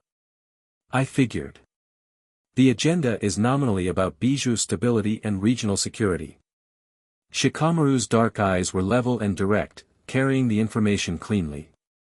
The actual agenda is what to do about you. I know that too. The Raikage is calling for immediate containment. He has Iwa's preliminary support. Kiri is undecided. The new Mizukage is young and smart and is probably going to go whichever direction seems most survivable. A pause. Gaara is the only Kage publicly supporting your position. Gaara always comes through. The daimyo's council is the wild card. Their representative at the summit is a man named Kahaku. He's been the council's chief strategic advisor for 20 years. Nobody outside the council knows exactly what he wants, which means he's very good at his job. Naruto looked at Shikamaru. You already have a read on him. A preliminary one. The shadow user's voice was careful. He's the person who sent the letter. Which letter? The letter that went to Kabuto.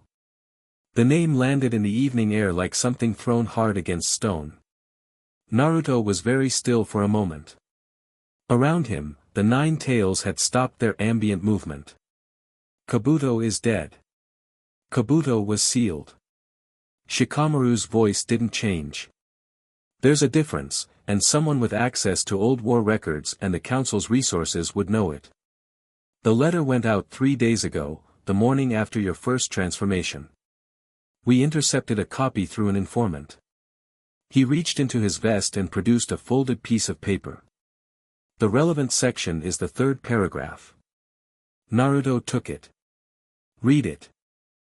The 3rd paragraph, in the careful measured script of someone who had been writing important letters for decades, said, the ancient texts confirm that a shinobi god cannot be destroyed by conventional force. Hagoromo's own writings indicate that the only counter is an equal and opposite divine power, a being of comparable chakra origin and historical significance. You have the knowledge and the capacity to provide this.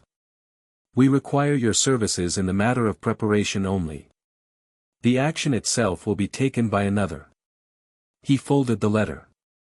They want to resurrect Madara. That's our read, Shikamaru said. And Kabuto can do it. Even sealed, if someone feeds him the right information and the right materials, he can do it from the seal. He'd need a proxy to perform the actual jutsu, but the knowledge is in him and the knowledge is accessible if the seal is approached correctly.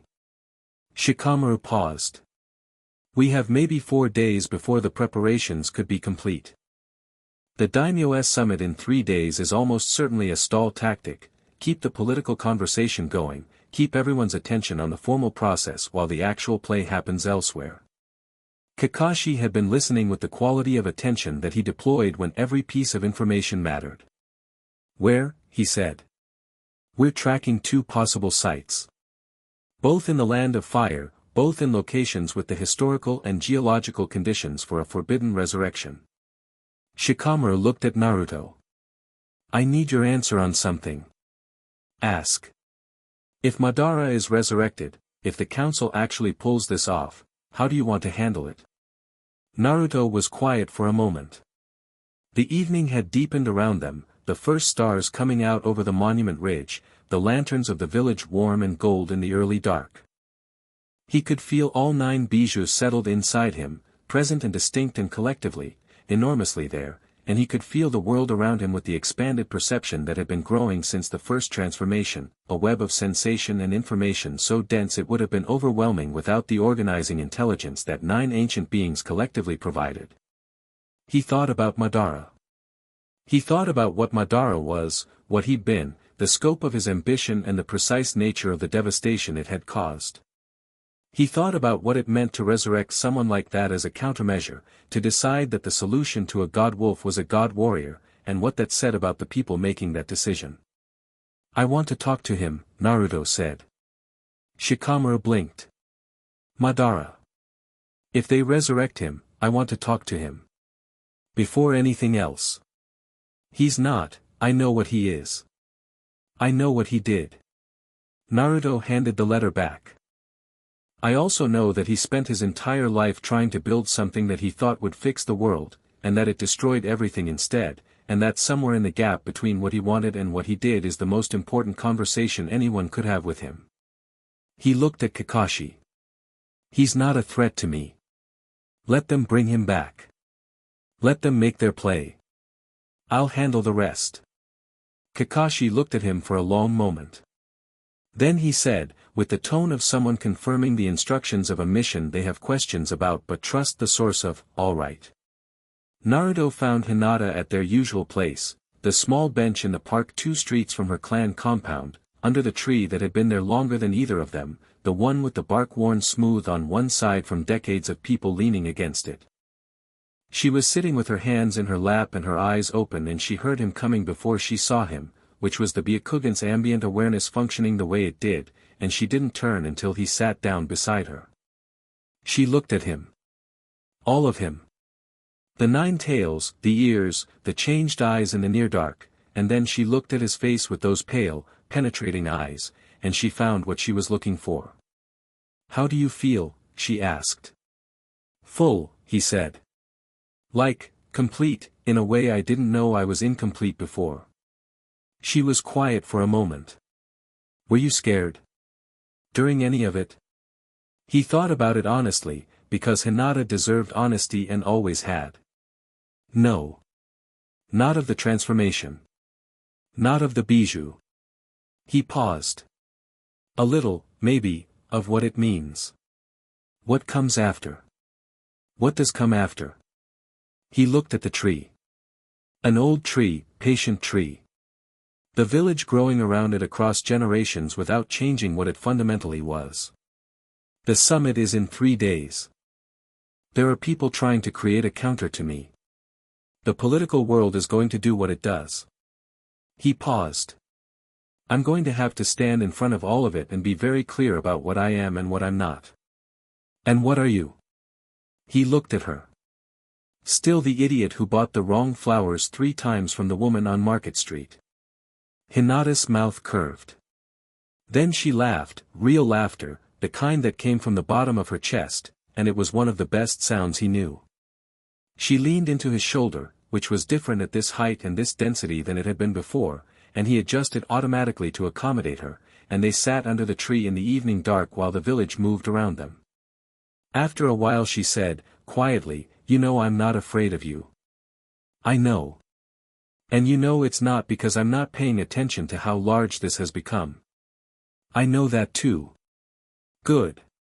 She was quiet again. Then, "The other Jinchuriki. The ones who are free now, how are they?" "Better than they expected," he said. Gaara seemed, lighter is the word they all use. Like something heavy had been set down. He paused. "Some of them spent their whole lives being defined by what they carried. I think a lot of them don't know yet who they are without it. Will they be okay?" "Yeah." He said it with the certainty of someone who has considered the question carefully. "Yeah. They're tougher than whatever defined them. Always were." Hinata nodded. She understood that from a different direction, the direction of someone who had spent years being defined by what she couldn't do rather than what she could, and had eventually decided to simply prove the definition wrong through the accumulation of evidence. They sat together until the moon came up, and it was full again, and white, and the 9 tails cast 9 shadows in the moonlight that stretched long across the park grass, and the village was quiet and warm and present around them. Sasuke arrived back in Konoha the next morning. He found Naruto at the training ground, the one at the edge of the northeast forest, the one they'd been using since they were genin, with the 3 stakes in the ground from a belt test and a history of use that had worn the grass down to bare earth in certain places. Naruto was working through kata, moving the way he moved now, which was different from before in ways that were difficult to quantify but easy to observe. Each movement carried more weight than it used to, not slower, faster actually, but substantial in a way that made the air around him react, the grass flattening slightly in the wake of each motion. Sasuke watched from the edge of the tree line for a moment. Then he walked out. 9 tails, he said. Yeah. You completed it. Yesterday. Sasuke set down his travel pack and rolled his neck, the specific sequence that meant he'd been moving fast for a long time and his body was reporting it even if he wasn't going to. He looked at Naruto with the Rinnegan and the Sharingan, both open, reading the chakra signature the way those eyes read everything, completely. The scale is different, he said. From what I could sense on the road. More. Categorically. He paused. You're reading like a natural phenomenon. Not a person's chakra. A weather system. He said it without alarm and without particular awe, just observation, delivered with Sasuke's characteristic absence of editorializing. Does that bother you? Sasuke looked at him flatly. You've been reading like a natural phenomenon since you were 12. You just didn't have the actual energy to support the impression. He sat on the largest of the training stakes, which groaned slightly.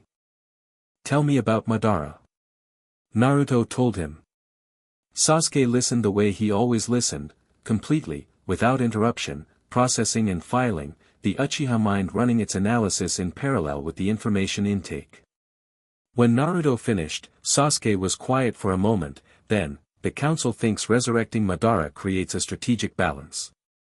A second divine scale entity as a deterrent. Yeah. That's not how it works. No. Madara at full strength is not a counter to what you are now. The chakra gap is, he paused, calculating, significant. The Bijuu were always the source of the most fundamental power in the world. You have all of them. Madara has.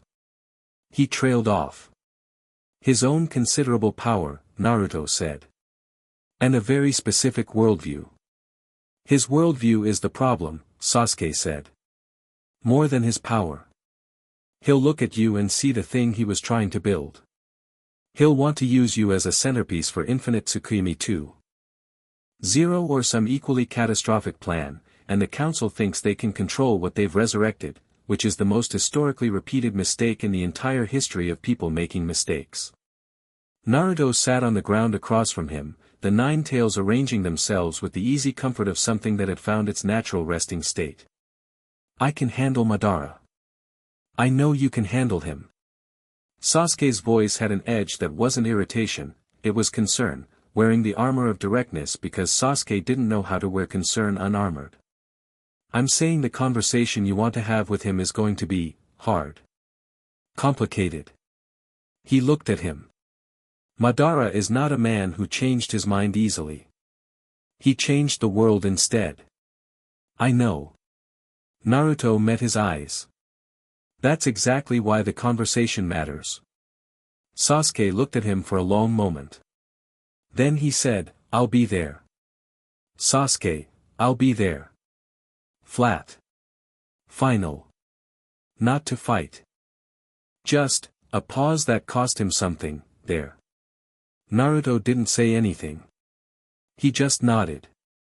They were at the training grounds for another hour, not sparring, exactly, more like 2 people recalibrating the space between them after the world had changed, testing the new distances and finding them navigable.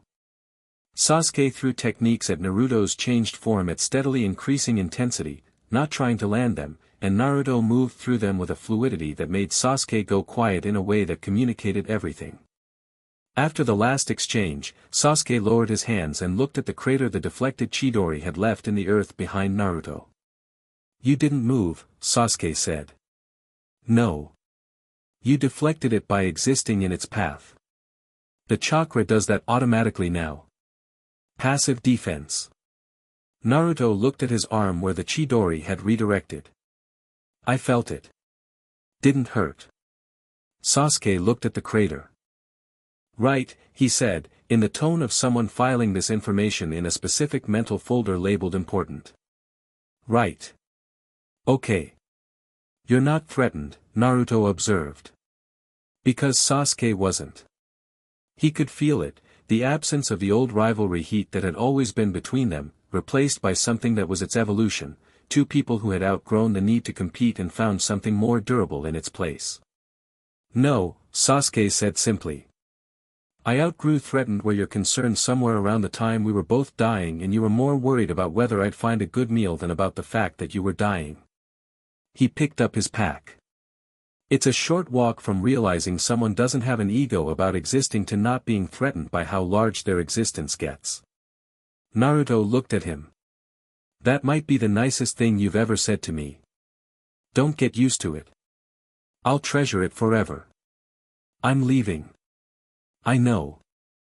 Sasuke, he waited until the Uchiha turned, pack already on shoulder. Thank you. For coming. For the whole road. Sasuke looked at him for a moment.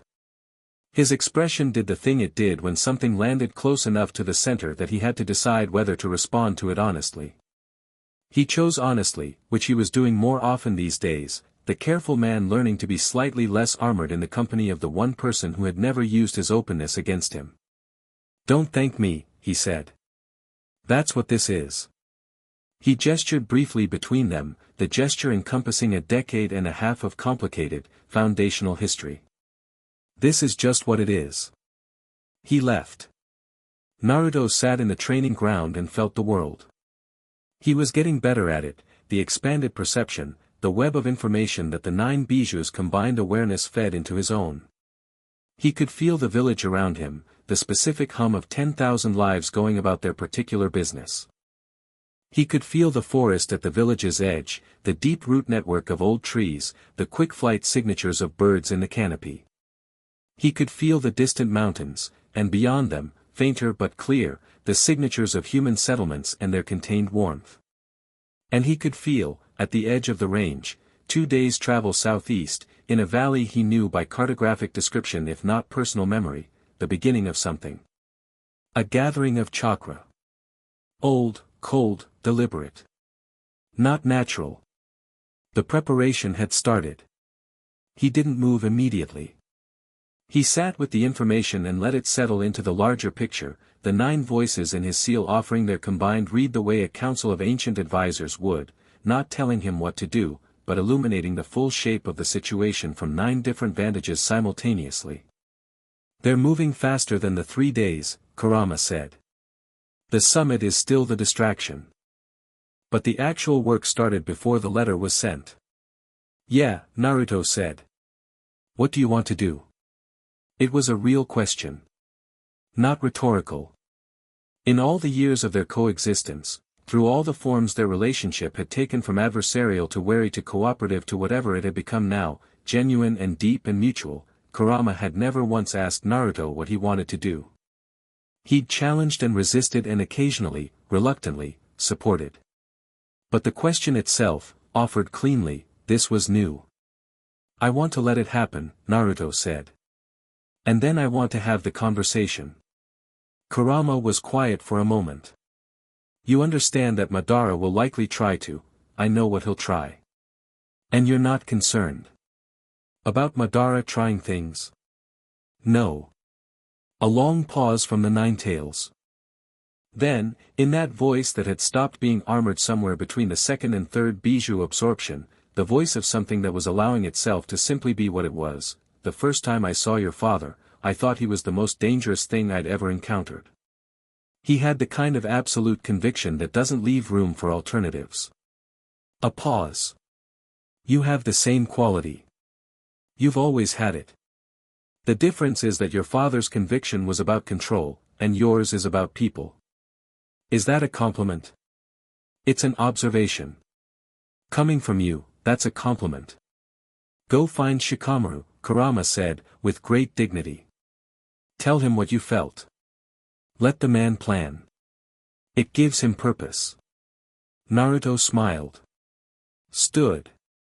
brushed the grass off his changed hands and looked at the training ground one more time, the worn earth, the 3 stakes, the crater Sasuke's redirected Chidori had left, and walked back toward the village. The summit was in 3 days. The resurrection preparation had started.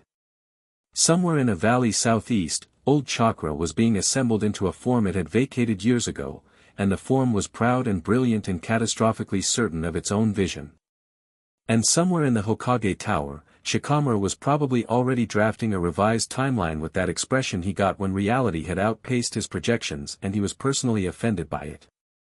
Naruto walked back into Konoha and let the village do what the village did, wrap around him, receive him, continue in its particular Tuesday way, and he felt the love he'd always had for it settle into the new architecture of what he was, unchanged, still the first and most important thing. He was at the tower entrance when the next thing happened. The chakra signature detonated south of the village at a distance of approximately 60 kilometers, not an attack, a manifestation, the unmistakable signature of something coming back into the world from wherever the dead went when they were pulled back from it. Enormous, refined, old in the specific way that Hagoromo-era chakra was old, carrying the genetic memory of 100 battles and the specific cold weight of a man who had never stopped fighting even after he died. Madara Uchiha was back in the world. The signal hit the village's sensory team like a bell struck against their eardrums. He felt it before they announced it, already reading the coordinates, already mapping the distance. Shikamaru appeared in the tower doorway with his vest already on and a question already forming that he didn't finish because the expression on Naruto's face answered it. They didn't wait 3 days, Shikamaru said. No. You already felt it. 60 kilometers south. I can get there in, he paused, calculating what he now knew of his own travel speed, 15 minutes. Shikamaru looked at him. The summit. We'll wait, Naruto said. Or it won't. Either way. Shikamaru stepped aside. Naruto moved through the village gates at the speed that was his now, the speed that covered ground the way wind covered ground, and Konoha fell behind him into the night, and the 9 tails burned in the dark like banners, and the south was bright with the cold fire of a resurrected legend waiting to see what the world had become in his absence. He was going to show it. Chapter 5, The Reckoning. Madara was standing in a field. That was the first thing, not a battlefield, not a fortress, not any location with tactical significance.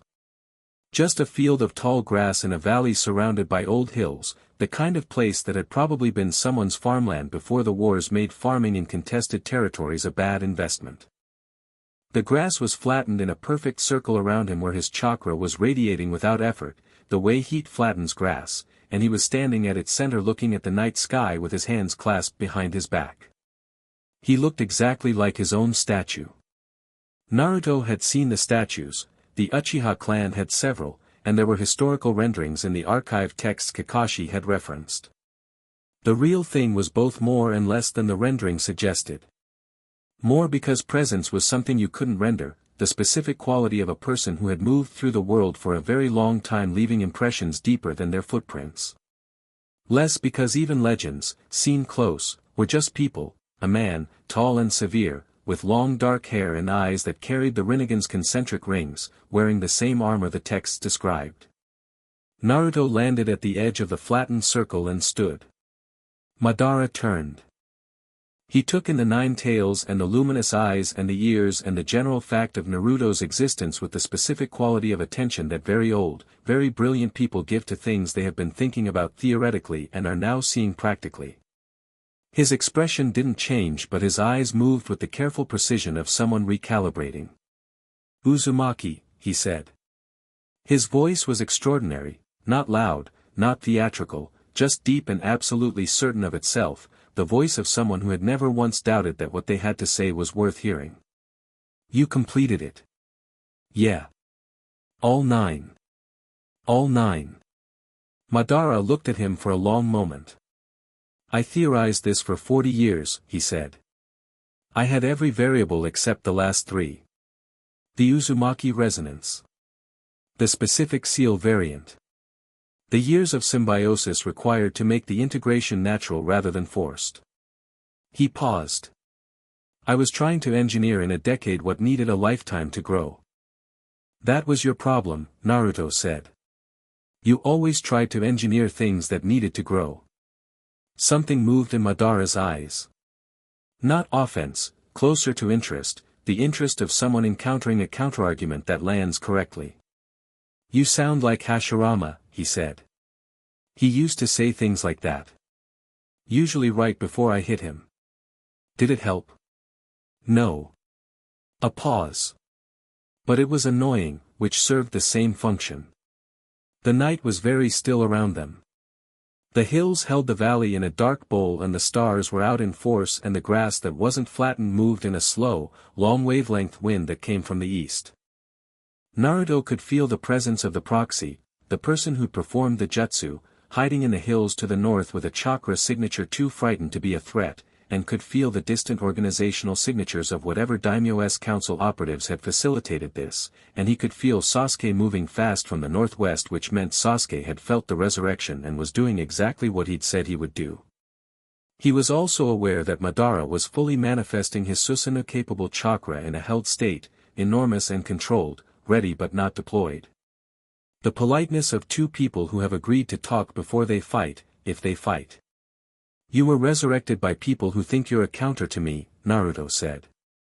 I know. Flat. Without surprise. You disagree with that. I disagree with the framing. A counter implies opposition. I have no interest in opposing you. Madara's Rinnegan eyes were steady. I want to talk to you. I have wanted to talk to whoever completed this for 40 years. He paused. The daimyo's council believes I'll neutralize you. They believe this because they don't understand what you are, and they don't understand what I am, and they especially don't understand that I spent the last decades of my life being used by forces larger than myself as a weapon, and I find the experience sufficiently unpleasant that I have no interest in repeating it. Naruto looked at him. You're saying you didn't come back to fight me. I'm saying I came back because someone pulled me back, and I chose to stay present rather than resist the technique because I wanted this conversation. He looked at Naruto with those layered eyes. You are the thing I was trying to build. You are the living circuit I was looking for. The world's chakra, organized into a single sovereign will. He paused. The question is what you do with it. I already answered that question. Tell me. Live, Naruto said. Same as I told Son Goku. Protect the people I care about. Make sure the Bijuu aren't used as weapons again. Keep the world from eating itself. Madara was quiet for a moment. That's it. That's it. No grand design. No reorganization. No permanent peace enforced from a position of absolute power. No. Why not? Not a challenge. Genuine inquiry, the question of someone who had genuinely not understood this particular answer despite decades of trying to arrive at it. You have the power to end conflict permanently. To make war impossible. To create the peace that every Hokage since the first has been struggling toward with tools too small for the problem. You could simply, make everyone dream. Naruto said. Madara stopped. I know what you built toward, Naruto said. The infinite Tsukuyomi. A world inside a dream where everyone is happy and no one suffers and nothing is real. He took a step forward into the flattened circle. The grass at the boundary pressed flat under his foot. You spent your whole life watching the people you loved die in wars you couldn't stop. Watching Hashirama build something you believed in and then watching the world break it anyway. You decided the world was too broken to fix and the only answer was to replace it with something that couldn't break. He paused. I understand that. I understand exactly why someone gets there. Madara was very still. But a dream isn't peace, Naruto said. Peace that comes from removing people's ability to choose isn't peace. It's just a different kind of cage. And I've spent my whole life in a cage, not like yours, not like the Bijuu's, but a cage made of what other people decided I was before I got a chance to decide for myself. He held Madara's gaze. I'm not building any cage. Not for anyone. The silence between them was the kind that has weight. The night held it. Then Madara said, very quietly, Hashirama said the same thing. Almost word for word. His voice had changed, not softer exactly, but less fortified, something structural in it having shifted the way a wall shifts when the weight it was built to bear is set down. I told him he was naive. Was he? Yes. A pause. He was also right. He looked at Naruto with those Rinnegan eyes, and what was in them now was complicated in a way that simplified Naruto's entire read of the man, not the cold strategist, not the catastrophic idealist, but someone old and exhausted and brilliant who had spent too long being the only person in the room willing to hold the largest weight and had broken under it in a way that had taken everyone else down with him. I was never good at both things simultaneously. Being right and being kind. I always had to choose. You don't have to choose, Naruto said. You make it sound simple. It's not simple. It's just, the choice. He held the Uchiha's gaze. I know what I am now. I know what I carry. And I know exactly who I'm going to be with it. That's not simple. That took my whole life. He paused. But I made it. Madara looked at him for a very long time. Then Sasuke arrived. He came in from the northwest at speed and landed 15 meters back from Naruto, read the situation in approximately 2 seconds, and did not deploy anything. He stood with his hands at his sides and his two extraordinary eyes taking in Madara with the specific quality of an Uchiha looking at the Uchiha, the complicated inheritance of that bloodline meeting its most complicated expression. Madara looked at Sasuke. Indra's descendant, he said. Not warmly. Not coldly. With a recognition that was almost involuntary, the way you recognize a reflection. Distant relation, Sasuke said. Close enough. Something moved through Madara's expression, something that might have been, in a different man, in a different conversation, regret. You chose differently than I did. I chose the same way you did at first, Sasuke said, with the directness of someone who had examined this and wasn't defensive about it. Then I chose again. You had the luxury of a second choice. I had the luck of someone who wouldn't give up on me. He looked at Naruto briefly. Same person, for the record. Madara's eyes moved between them. Then he looked at the sky for a moment, at the stars in their ancient positions, unchanged by everything that had happened beneath them. The council will be disappointed, he said.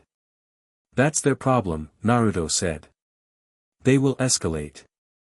The daimyo's court has resources that aren't visible from the outside. Kahaku has been planning contingencies for scenarios like this for years. He looked back at Naruto. The summit in 3 days is not a stall. It's a trap. The plan is to get you into the capital's audience chamber for a formal diplomatic session and activate a sealing array that's been built into the chamber floor over the past 6 months. Naruto processed this. How do you know that?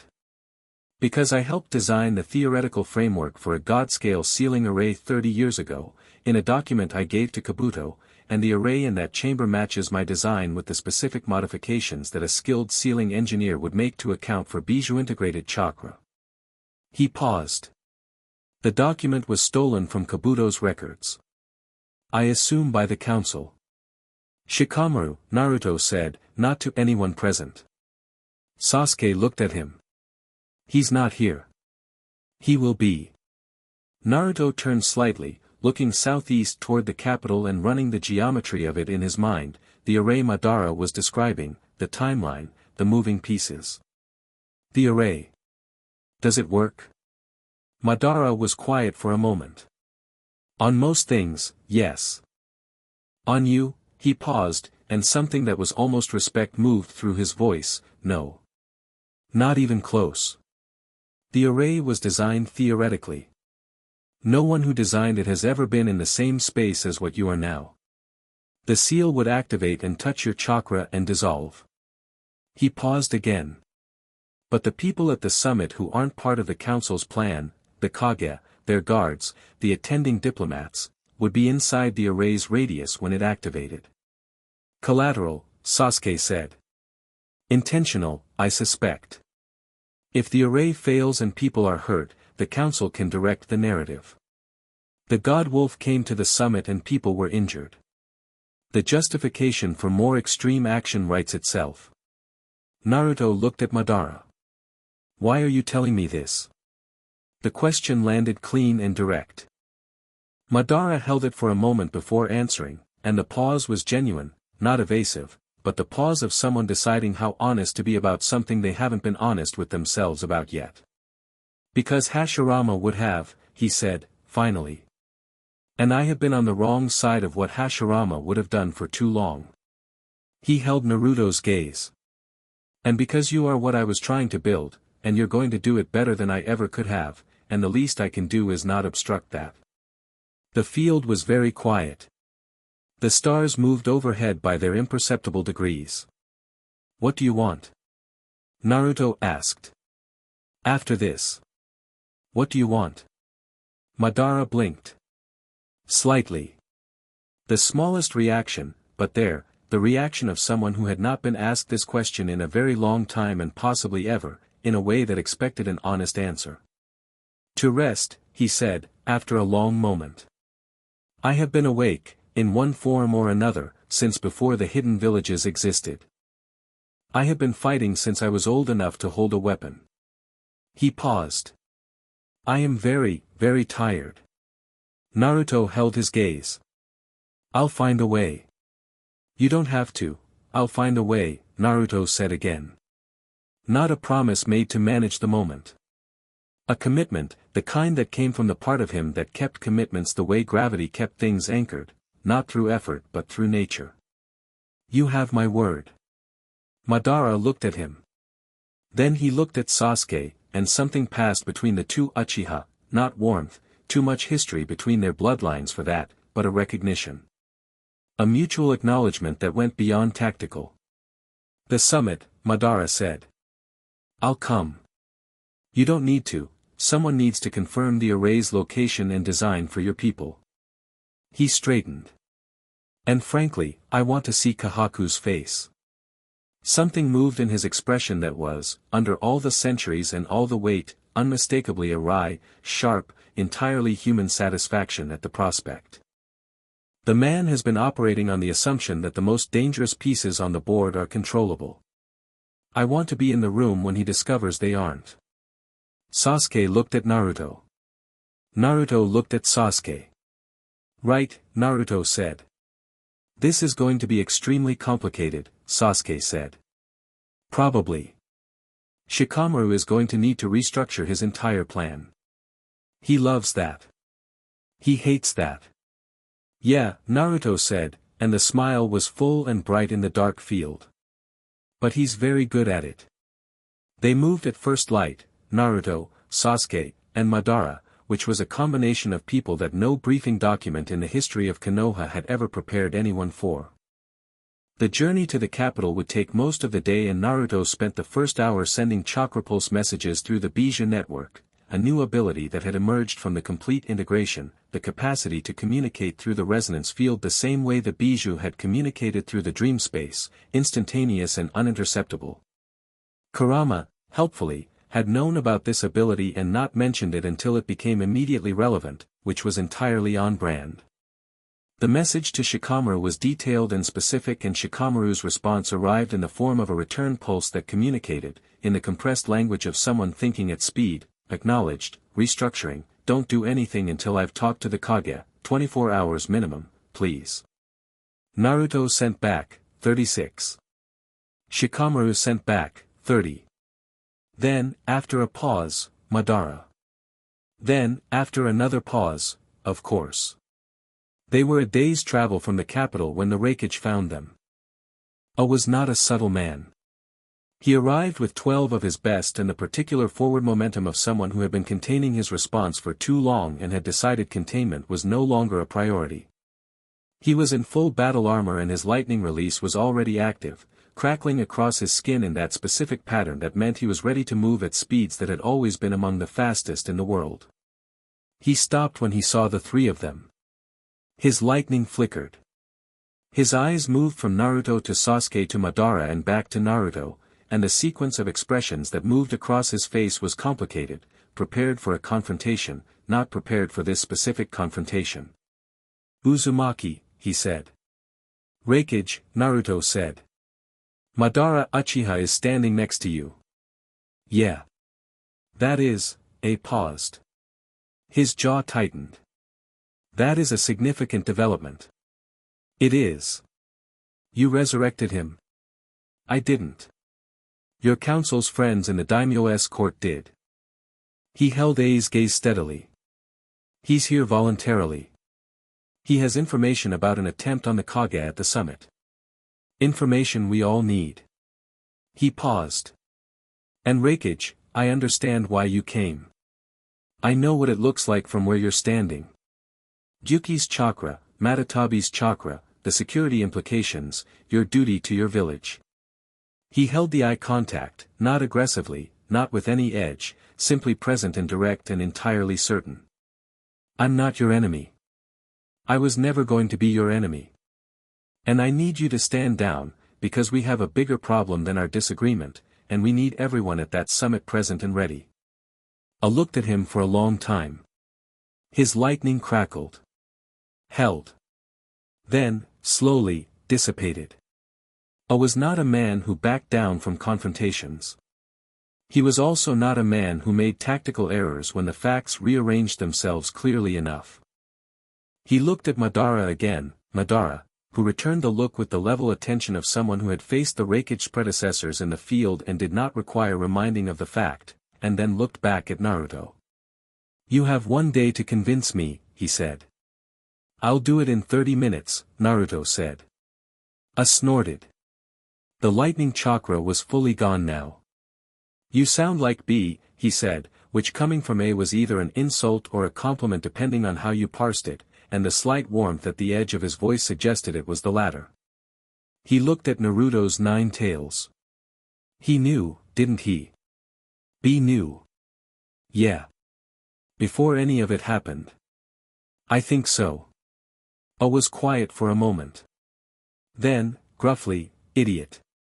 But his hands were not near his weapons and his 12 guards had taken their posture from him and stood down. Walk with me. 30 minutes. He glanced at Madara. He walks behind. He walks where he chooses, Naruto said, evenly. I looked at him. Then at Madara. Then back. He made a sound that was not quite a word. Fine, he said. Fine. They walked. The capital's approaches were broad and deliberately open, the great roads that ran between the hidden villages and the daimyo's seat of power built for visibility as much as passage, and by mid-morning the road had traffic, merchants, lower shinobi on assignment, civilian travelers, all of whom created a wide and immediate buffer around the specific group moving along the road's center. Word moved ahead of them, which was inevitable and which Naruto had anticipated. By the time they reached the capital's outer precincts, people had come out to see. Not in fear, or not only in fear, the fear mixed thoroughly with the curiosity and awe that extraordinary things generate when they move through public space. He walked through it without performance and without concealment, the 9 tails present and the changed eyes catching the morning light and the whisker marks still doing their work as anchors to the specific ordinary person underneath all of it. A boy of about 8 broke away from his mother's hand at the roadside and ran 3 steps into the road before being grabbed back, and in those 3 steps he'd shouted, "You're Naruto." The Naruto. Naruto stopped. Looked at the boy. Grinned. Yeah. You got it. The boy looked like he had been struck by lightning in the most positive possible way. His mother looked like she needed to sit down. Naruto kept walking, and behind him A made a sound that was very quietly, very privately, a laugh that the Reikage would have denied under torture. The capital's administrative district received them at noon. Kahaku was waiting. The man was everything Shikamaru's preliminary read had suggested, small, precise, with the kind of absolute composure that came from decades of operating in rooms where composure was the most important currency. He was perhaps 60, dressed in the formal layers of the daimyo's senior council, with eyes that were simultaneously warm and calculating in the specific ratio of someone who had learned to weaponize warmth. He stood at the entrance to the administrative complex and looked at Naruto, and then his eyes moved to Madara and something happened in them. Not panic. The suppression of panic, which was worse in its own way, the visible effort of a very controlled man encountering the specific scenario his control had been built to handle and discovering that his model of the scenario was wrong. Uzumaki-san, he said, with the courtesy of someone buying time to recalibrate. We weren't expecting you until tomorrow, Naruto said. I know. He stopped in front of Kahaku and looked at him with the level, patient attention of someone who has all the facts and is waiting for the other person to decide how honest they're going to be. The array in the summit chamber. The one built into the floor. He let the silence sit for exactly one beat. We should talk about that. Kahaku's composure held. It was impressive, genuinely impressive, the composure of someone who had been very good at their job for a very long time. I don't know what you're referring to, he said. Yes you do, Naruto said, without heat.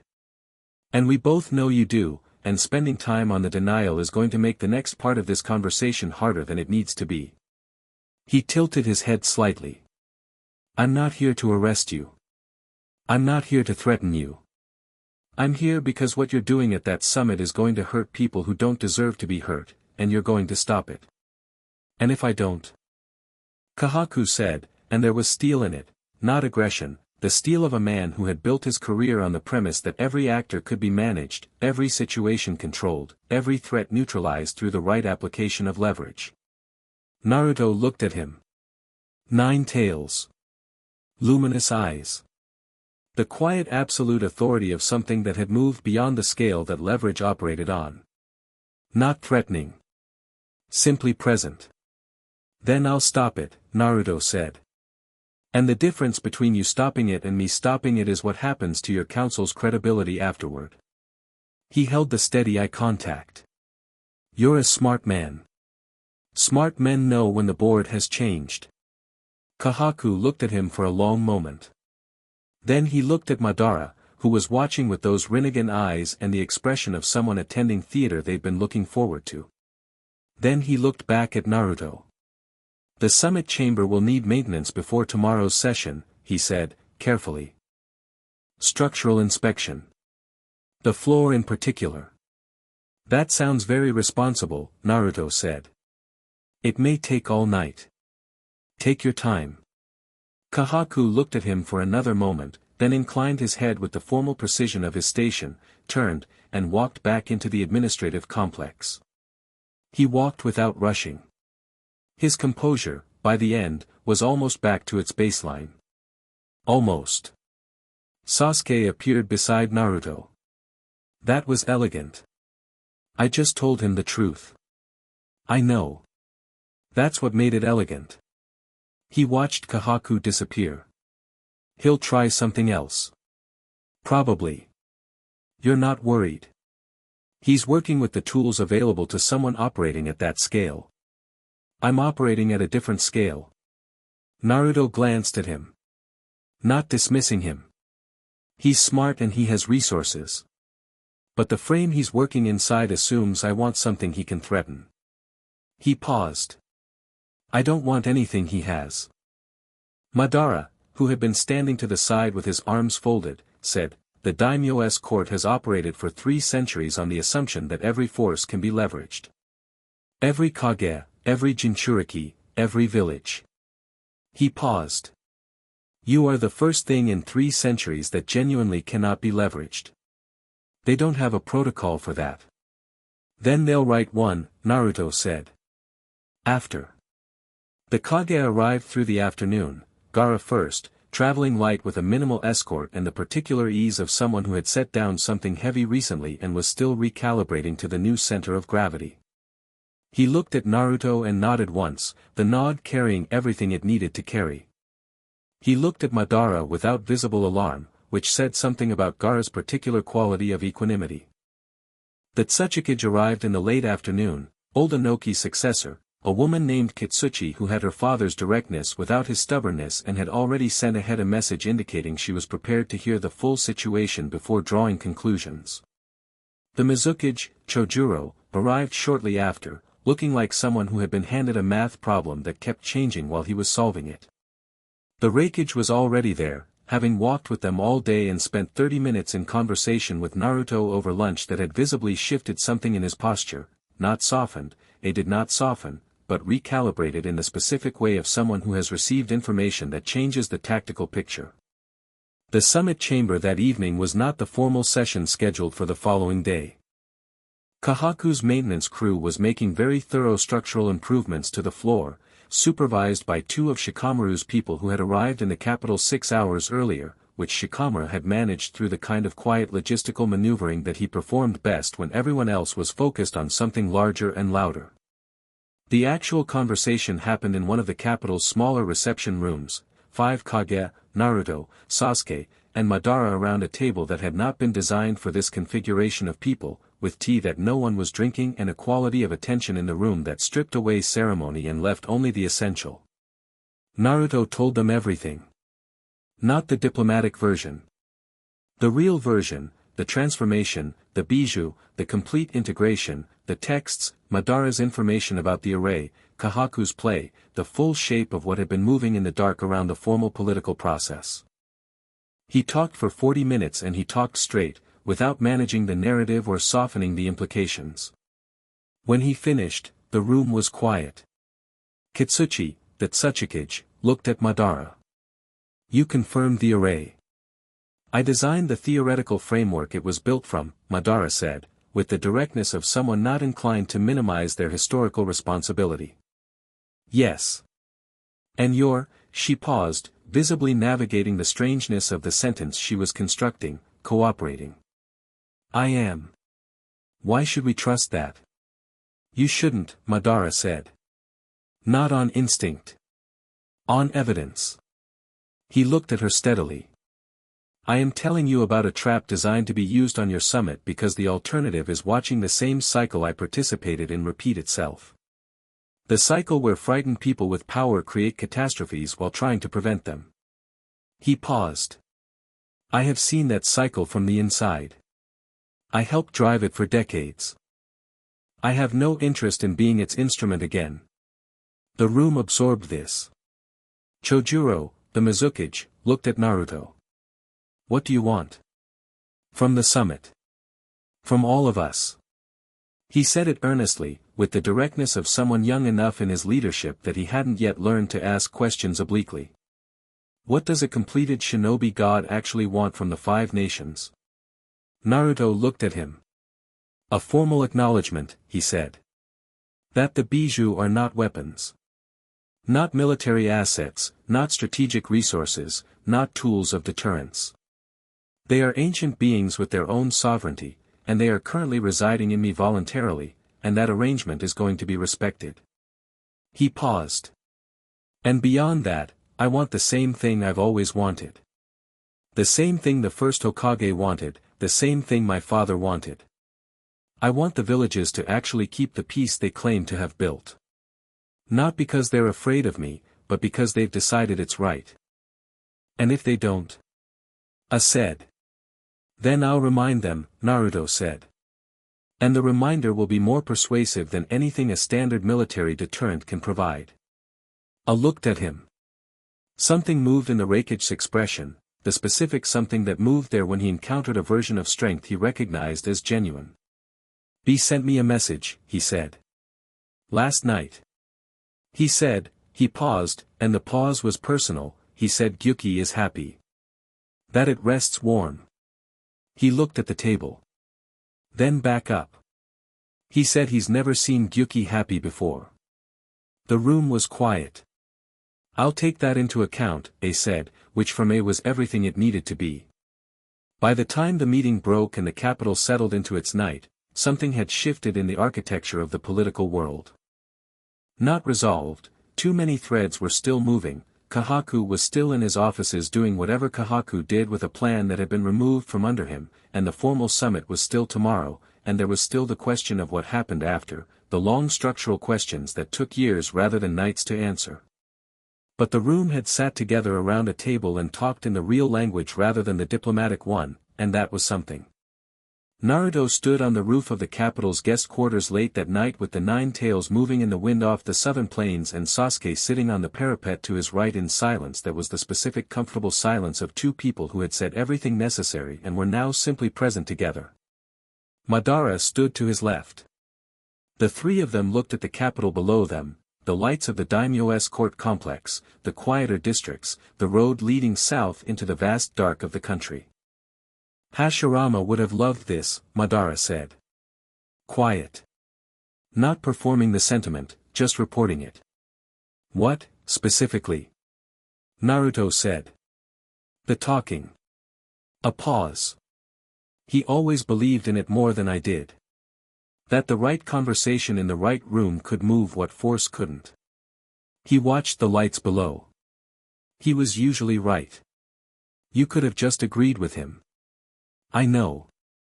Another pause. I was stubborn. Past tense. Something moved across Madara's face. Not quite a smile. The shape of one, the ghost of the capacity for one. Perhaps, he said, I am less stubborn than I was. Naruto looked at him. You know I meant it. About finding a way. I know. Then stop looking like you're preparing for the other shoe to drop. Madara looked at him with those ancient Rinnegan eyes, and what was in them now, underneath all the layers and all the centuries and all the weight of a life that had been enormous and broken and brilliant and wrong, was something very simple. He was tired. And someone had said they would find a way. And that someone was not manageable or manipulable or operating from any motive that Madara could identify as self-serving. And the specific cognitive experience of encountering genuineness in a man who had spent decades encountering its absence was apparently doing something to Madara's architecture that he hadn't anticipated. You're a strange person, Madara said. Yeah, Naruto said. I've been told. The capital's lights moved below them. Somewhere in the daimyo-s complex, Kahaku was making new calculations. Somewhere in the summit chamber, workers were pulling up what they'd been told was structural reinforcement and discovering, with confused professionalism, that it was considerably more than that. Gaara was sleeping somewhere with the new lightness he'd carry for the rest of his life. Hinata was in Konoha under the full moon with a book she was probably not reading. The five nations were reorganizing around a new fact, the way nations do, slowly, resistantly, and ultimately because the fact was simply too large to organize around anything else. And Naruto Uzumaki stood on a rooftop with nine tails and the stars above him and the world spread out in all directions and the nine ancient voices warm and distinct and present in the architecture of the seal, and he was not afraid, and he was not lost, and he knew exactly who he was. The summit was tomorrow. He was ready. Chapter 6, What Gods Choose. The summit chamber smelled like fresh lacquer. Whoever Kahaku had sent to pull the array from the floor had done thorough work. The inlaid wood had been replaced entirely in the sections where the ceiling formulae had been carved, and the new panels were slightly lighter in color than the old ones, conspicuous in the way that careful repairs are always conspicuous to anyone who knows what they're looking for. Shikamaru's people had confirmed by dawn that the array was gone, not modified, not relocated, gone, dismantled and removed with the professional efficiency of people who understood the assignment and the stakes attached to it. Naruto noticed the lighter panels when he walked in. He didn't say anything about them. The chamber was large, deliberately so, built for the occasions when all the political weight of the shinobi world needed to occupy the same space simultaneously without anyone feeling crowded into deference. High ceilings with the capital's characteristic paper lanterns, long windows on the eastern wall that let the morning come in at an angle that hit the center of the room and divided it cleanly into warm light and cool shadow. A circular table, which was a deliberate architectural choice, no head, no hierarchy implied by geometry, everyone equal in the design if not in reality. The five Kage arrived by order of travel distance, which put Gaara first and last, and each of them entered with their guards and their posture and their particular quality of presence. Kitsuchi had the compressed readiness of someone expecting the conversation to be difficult. Chojuro had his blade and the kind of focused calm that came from having made a decision about how to approach the day and committing to it. Gaara entered the way Gaara entered every room, as if the room were simply another space he was moving through, neither impressed nor unimpressed, just present. A entered last and sat down without ceremony, which was his style, and looked at the room with the expression he used when he was in formal settings and found them insufficiently direct. Kahaku was already seated when they arrived. This was deliberate. Naruto knew, the political language of someone establishing that this was their house and these were their guests, maintaining what leverage the morning still allowed him. He was composed. He had been composed all morning, according to the reports coming through Shikamaru's network, which meant he had spent the night rebuilding his position around the new facts rather than mourning the loss of the old plan. Smart. Naruto had known he was smart. Naruto entered with Sasuke and without ceremony, which caused the particular quality of attention shift that his entrances always caused now, the room's ambient awareness orienting toward him the way compass needles orient toward north. He sat. His 9 tails arranged themselves with the easy naturalness of something that had found its permanent relationship with gravity. Madara entered last. The room did something specific when Madara walked in. It wasn't the response to Naruto's entrance, that was vast and warm and powerful but ultimately recognizable as an extension of something the world had been living with for years. Madara was different.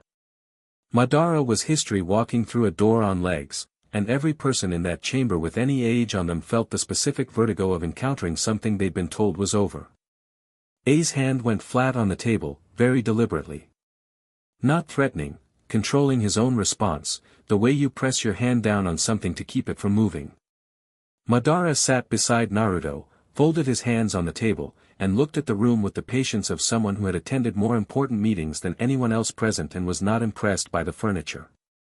Kahaku looked at Madara for exactly 2 seconds, then returned his attention to the table's center with the control of a man who had just filed new information and would deal with it when the moment was right. "We'll begin," Kahaku said.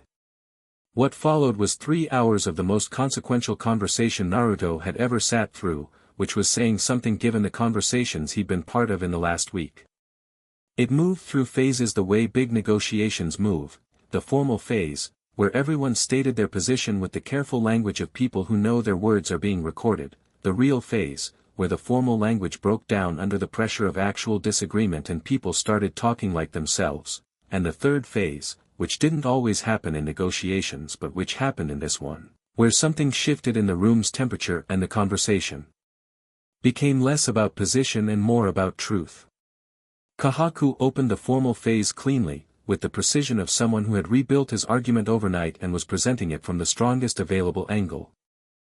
The framing was not hostile to Naruto, that approach had been abandoned with the array. Instead it was analytical. The emergence of a shinobi god represented an unprecedented concentration of power in a single individual. Unprecedented concentrations of power created structural instability regardless of the individual's intentions. The 5 nations had a collective responsibility to establish a framework that accounted for this new reality, and the Daimyo's council was prepared to lead that process. It was good. Naruto acknowledged it internally. The framing was good, the argument was sound in its own terms, and Kahaku delivered it with the authority of someone who had spent decades in rooms like this and understood that the first speaker shaped the vocabulary of everything that followed. That Katsuchi, responded. Her position was more complex than Kahaku's. She acknowledged the structural concern while questioning whether a council whose primary loyalty was to the daimyo's political interests was the appropriate body to establish a framework governing shinobi world power dynamics. The hidden villages had fought hard for their independence. They were not inclined to cede oversight to a court that had historically viewed them as instruments of policy. A said, shorter and more forcefully, that any framework needed to originate from the Kage and not from anyone whose mandate derived from civilian political authority. This was the real phase beginning. Chojuro said, carefully and with evident thought, that the framing of the entire conversation was wrong, that treating Naruto as a power to be governed assumed a relationship of authority that no one in the room actually possessed, and that proceeding on that assumption was going to lead to a framework that was structurally dishonest. Kahaku looked at him. "You're suggesting we can't govern it?" I'm suggesting we shouldn't pretend we can, Chojuro said. There's a difference. Gaara, who had said nothing in the formal phase, said, the Bijuu chose this. That's the part of the conversation we haven't had yet. His pale eyes moved around the table. We've been talking about Naruto as if the relevant fact is the power he carries. The relevant fact is why the power went to him. He paused. 9 ancient beings, each with their own will, each capable of resistance, each with centuries of experience being treated as instruments, they chose a specific person. That choice carries information. The room absorbed this. What information? Kahaku asked, and the question was genuine, the first genuinely open question he'd asked all morning, the composure cracking slightly in the direction of actual curiosity. That he's trustworthy, Gaara said, simply. That's the information.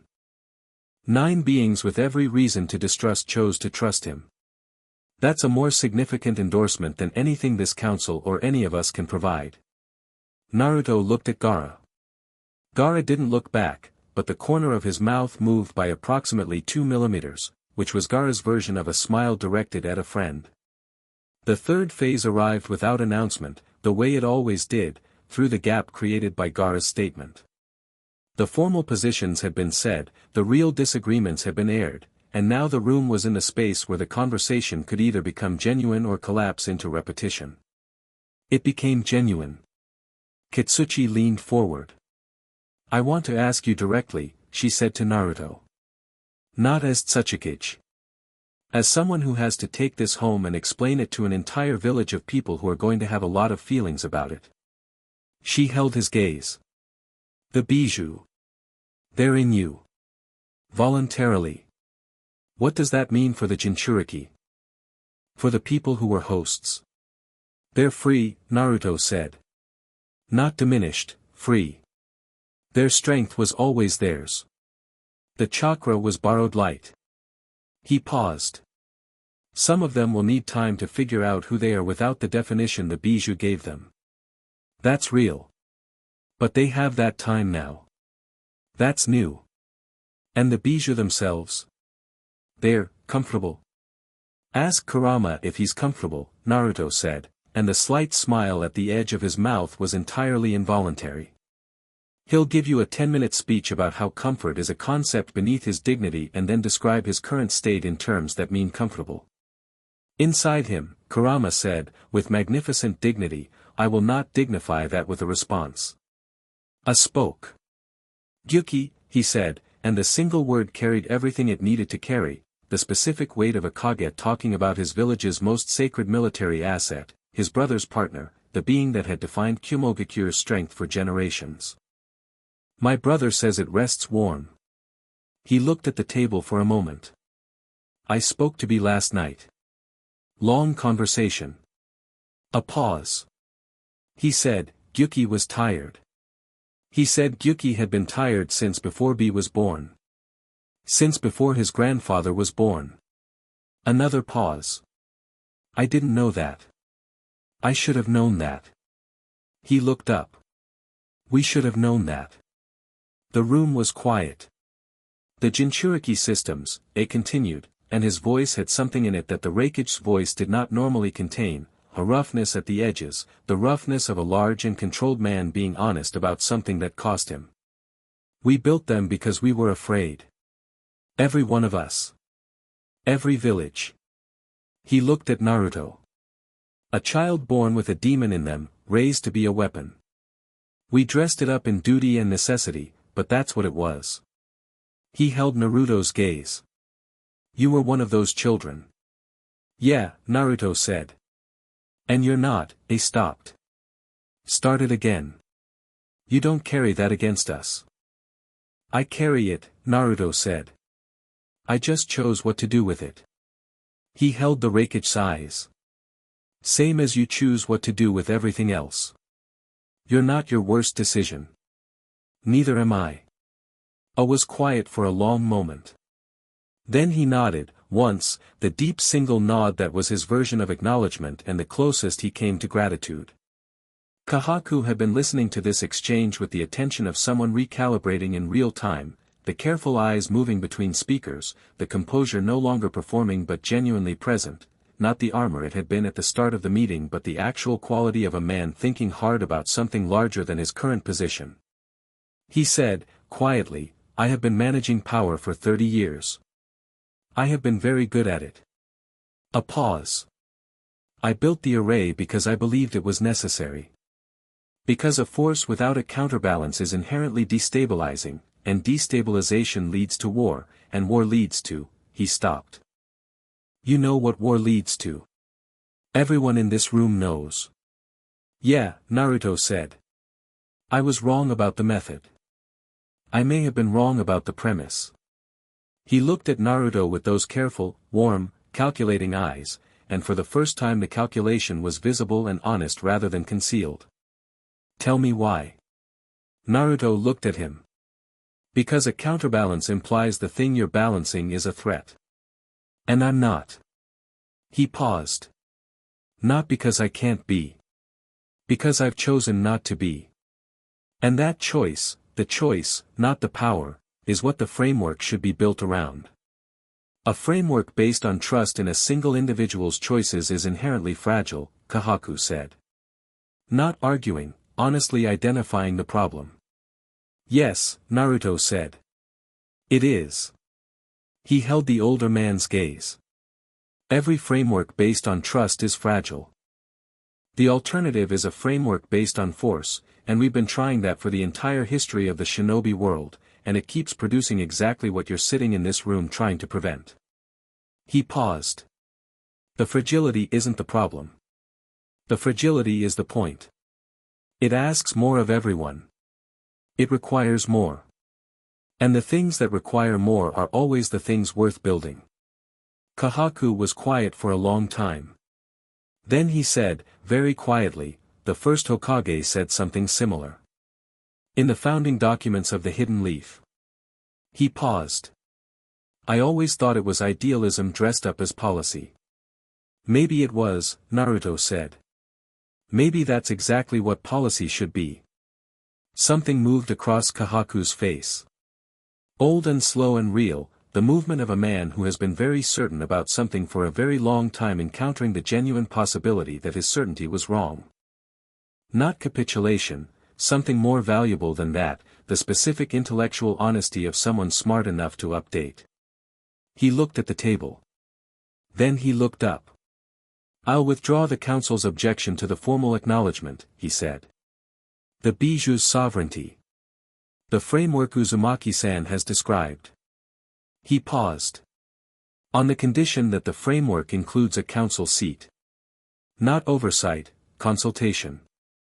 The daimyo escort has institutional memory and resources that the shinobi villages don't, and throwing that away in the name of a clean break is wasteful. Naruto looked at Kitsuchi. Then at A. Then at Gaara.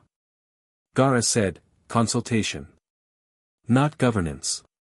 Agreed, Kahaku said. And the consultation is advisory. No veto, no binding authority. Agreed. I looked at Kahaku for a long moment. You spent last night rebuilding your position. Yes. Quickly. I've had practice. A pause, and something moved through the carefully composed face. I also read the archive texts your aide sent over. He looked at his hands. The shinobi god texts. And the Uzumaki resonance documents. Another pause. I had an ancestor in the daimyo's guard 400 years ago who wrote a personal journal. There's a passage in it describing a transformation he witnessed in the land of whirlpools. He described it as, Kahaku paused, and the composure cracked cleanly, just for a moment, into something more human, the most frightening and the most beautiful thing he had ever seen. He wrote that it looked like the world remembering something it had forgotten. He looked at Naruto. I thought he was being poetic. The room was quiet. He wasn't, Kahaku said. The agreement they reached by the afternoon was not perfect. Agreements never were, the perfect was what you aimed for and the good was what you built, and the best agreements were the ones that left room for the building. What they produced was a joint declaration recognizing the sovereign status of the Bijuu as ancient beings residing voluntarily within a specific host, establishing Naruto Uzumaki's formal position as an independent entity outside the standard military hierarchy of any single village, not unaligned, not stateless, but constituting his own category of presence in the world structure, and creating a consultative body that included representatives of all 5 villages and the daimyo's council, with a mandate to address the kind of large-scale stability questions that no single village's interests could adequately frame. It was, Shikamaru said later, the most significant document produced in the shinobi world since the founding of the hidden villages. He said it with the tone of someone who was proud of the outcome and exhausted by the process and had very strong feelings about never again being asked to structure a negotiation that included a resurrected historical legend as a participant. Naruto signed at last. His signature, in the changed hands, was still recognizably his, the characters slightly larger than average, the strokes confident in the way they'd always been confident, carrying the energy of someone who had never been taught to write small. He put the brush down. Outside the summit chamber's eastern windows, the afternoon had gone gold, the specific gold of late sun at the end of a significant day, the kind of light that exists to remind you that significant days are also just days, that the sun moves through both. Madara had sat through the full proceeding without speaking after his initial confirmation of the array's design and location. He had watched with those Rinnegan eyes, and whatever was happening behind them had been private in the way that private things are private, present and visible and not for sharing. When the signing was done and the principals were beginning the careful process of gathering themselves for departure, he stood. Naruto looked at him. That was, Madara paused, searching for the word with the particular care of someone who has decided to use language precisely. That was the conversation I tried to create the conditions for. For 40 years. Through entirely the wrong methods. He looked at the signed document on the table. It's strange to see it simply happen. It happened because no one in that room was afraid of me, Naruto said. That's new. That's the difference. Fear was always the primary instrument, Madara said. In my time. In every time before yours, more or less. It doesn't have to be. No, Madara said, quietly. Apparently it doesn't. He looked at Naruto. The rest I owe you is still, I'll find a way, Naruto said. I already talked to Sakura. She has ideas about permanent sealing structures, not trapping, just a resting place. Something more dignified than the limbo the resurrection technique pulls from. Madara looked at him. You talked to your medic about this before the summit. Yesterday morning. First thing, like she asked. You were concerned about the summit's outcome and you were simultaneously arranging, I told you I would, Naruto said. So I started. He shrugged, the easy shrug of someone for whom making and keeping commitments is not an extraordinary act but simply the natural consequence of meaning what you say. Besides, Sakura's never met a sealing problem she couldn't solve. You give her something genuinely challenging and she lights up. It's kind of terrifying. Madara looked at him for a long moment. Then he looked away, at the windows and the late gold light. You are a very strange person, he said again. You said that last night. It continues to be accurate. Sasuke, who had been standing near the door with the patience of someone waiting for a specific moment to arrive, said, we should move. The roads back to Konoha will be better before dark. Naruto looked at him. You're coming back with us. Where else would I go? It wasn't a question. Naruto smiled. They left the capital as the sun was beginning its descent, the three of them moving out through the great roads in a configuration that still had the capacity to stop traffic, and did, at the capital's outer gate, where a crowd had gathered with the specific energy of people who have been waiting and know the waiting is almost over. Not a hostile crowd. The opposite, a crowd that had assembled the way crowds assemble around things they want to witness, to be able to say they were present for, to take home and carry in the category of things they saw with their own eyes. Naruto stopped at the gate and looked at the crowd. Children in the front, as always. Children had no instinct for the careful distance adults maintain from extraordinary things, they pressed forward with the honest magnetism of people who hadn't yet learned that power was supposed to be frightening. A girl of about 10, small enough that she'd gotten to the front by moving through gaps that the adults hadn't noticed, looked up at Naruto with enormous dark eyes and said, "Are you really a god?" The crowd went quiet in the specific way crowds go quiet when a child asks the question everyone was thinking.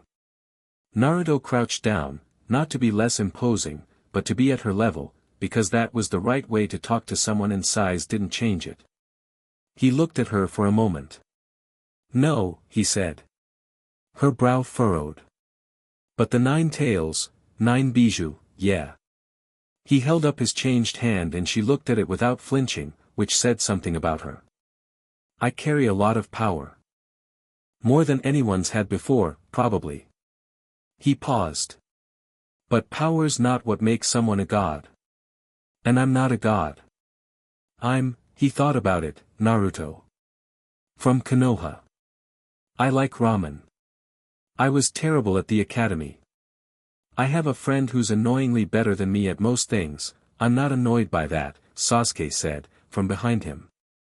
"And I care more about the people I love than anything else, which means I'm definitely not a god because gods don't get to have that, and I wouldn't trade it for anything." He looked at the girl. "Does that make sense?" She considered it with the gravity of a 10-year-old processing something large. "So you're just really powerful," she said, finally. "Yeah. But you're still a person." "Yeah." She thought about this. "Then, my dad says power changes people." "It can." He held her gaze. "It depends on what you do with it. The power doesn't decide. You decide." She looked at him for a long moment. Then she nodded once, with the decisive certainty of a child who has reached a conclusion and is confident in it. "Okay," she said. "I believe you."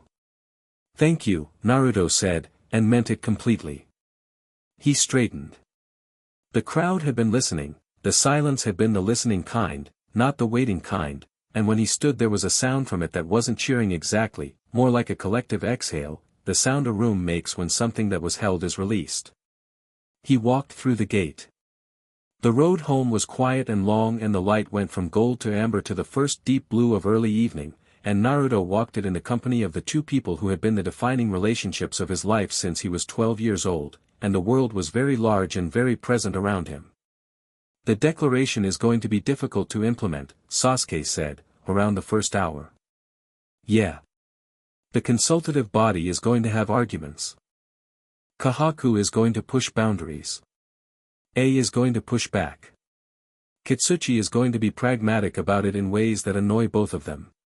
Yeah. There will be factions. People who resent the change. People who try to find angles you haven't accounted for. Yeah. You're not worried. I'm not worried." He looked at the evening road. "There are going to be problems. There are always going to be problems. That's not a failure of the framework, that's just, people. People are complicated and self-interested and afraid sometimes and brave sometimes and you can't build a world that removes that and you wouldn't want to." Sasuke was quiet for a moment. "Madara wanted to remove it. I know. That's the difference between us." He paused. He wanted peace badly enough that he was willing to remove the people to get it. "I want peace badly enough that I'm willing to keep the people and work with the difficulty." "The difficulty being, everything," Naruto said, and he was smiling. "All of it. All the arguing and the fear and the self-interest and the bravery and the moments where someone does the right thing when they didn't have to and the moments where they don't and you have to decide how to respond to that." He looked at the first stars appearing in the east. "That's the whole thing. That's what you protect. Not a perfect world. The actual world, with all its problems." Sasuke was quiet for a long time. Then he said, "You've been thinking about this." "My whole life," Naruto said. Madara, walking on the other side and who had been quiet for the better part of an hour, said, with the specific quality of someone making an admission they hadn't planned to make, "That's what I was missing." He said it to the road, not to either of them. The distinction between protecting a world and perfecting one. A long pause. I kept confusing them. Most people do, Naruto said. I had more power than most people. The confusion was more expensive. Yeah. Naruto looked at him. But you're here. Madara returned the look. Whatever was in the Rinnegan's depths at that moment was old and tired and, underneath all of it, something that had taken centuries of being wrong and a single day of watching someone be right to crack open just enough to admit light. I'm here, he agreed. They reached Konoha after dark. The village was lit up the way it lit up for returns, not formally, not with ceremony, but in the organic way that a village lights up when something important comes home, the lights in the windows going warm and the people in the streets going still with the specific stillness of witnesses. The gate guards, different ones again, the late shift, stood aside with the ease of people who had been briefed and had decided that ease was the right response. Kakashi was at the gate. Just Kakashi this time, no Shikamaru, no Sakura, just Kakashi with his hands in his pockets and his silver hair and the single visible eye that had been Naruto's most consistent external reference point for years, the eye that had looked at him across a dozen missions and 100 training sessions and one bell test that had defined everything. He looked at Naruto. He looked at Sasuke. He looked at Madara with an expression that cycled through approximately 15 different things in the space of 2 seconds and came out the other side into something that was, characteristically, mostly unreadable. Productive trip, he said. Little bit, Naruto said. Shikamaru messaged. The declaration looks, he paused, historically significant. Yeah. Kakashi looked at him for a moment. Then he looked at the 9 tails, and the luminous eyes, and the whole changed extraordinary fact of his former student standing in front of him as something the world had been waiting for without knowing it, and something moved across his face that was beyond tactical assessment, beyond the habitual understatement. Your father would have, he started. I know, Naruto said. And your mother. I know. A pause. I'm proud of you, Kakashi said, in the tone of someone who doesn't say that often and means it completely when they do. Naruto held his gaze for a moment. Thanks, Kakashi. Kakashi cleared his throat and looked at Madara. I don't have a protocol for this. No one does, Madara said. You're staying. Temporarily. Kakashi looked at Naruto. Naruto nodded. Kakashi looked back at Madara. The second guest house. There are rules about visitor chakra usage within the village limits, you'll need to review them. Madara looked at him. I fought the first Hokage to a standstill at the Valley of the End. Wonderful, Kakashi said. The rules are still the rules. Shikamaru can brief you in the morning.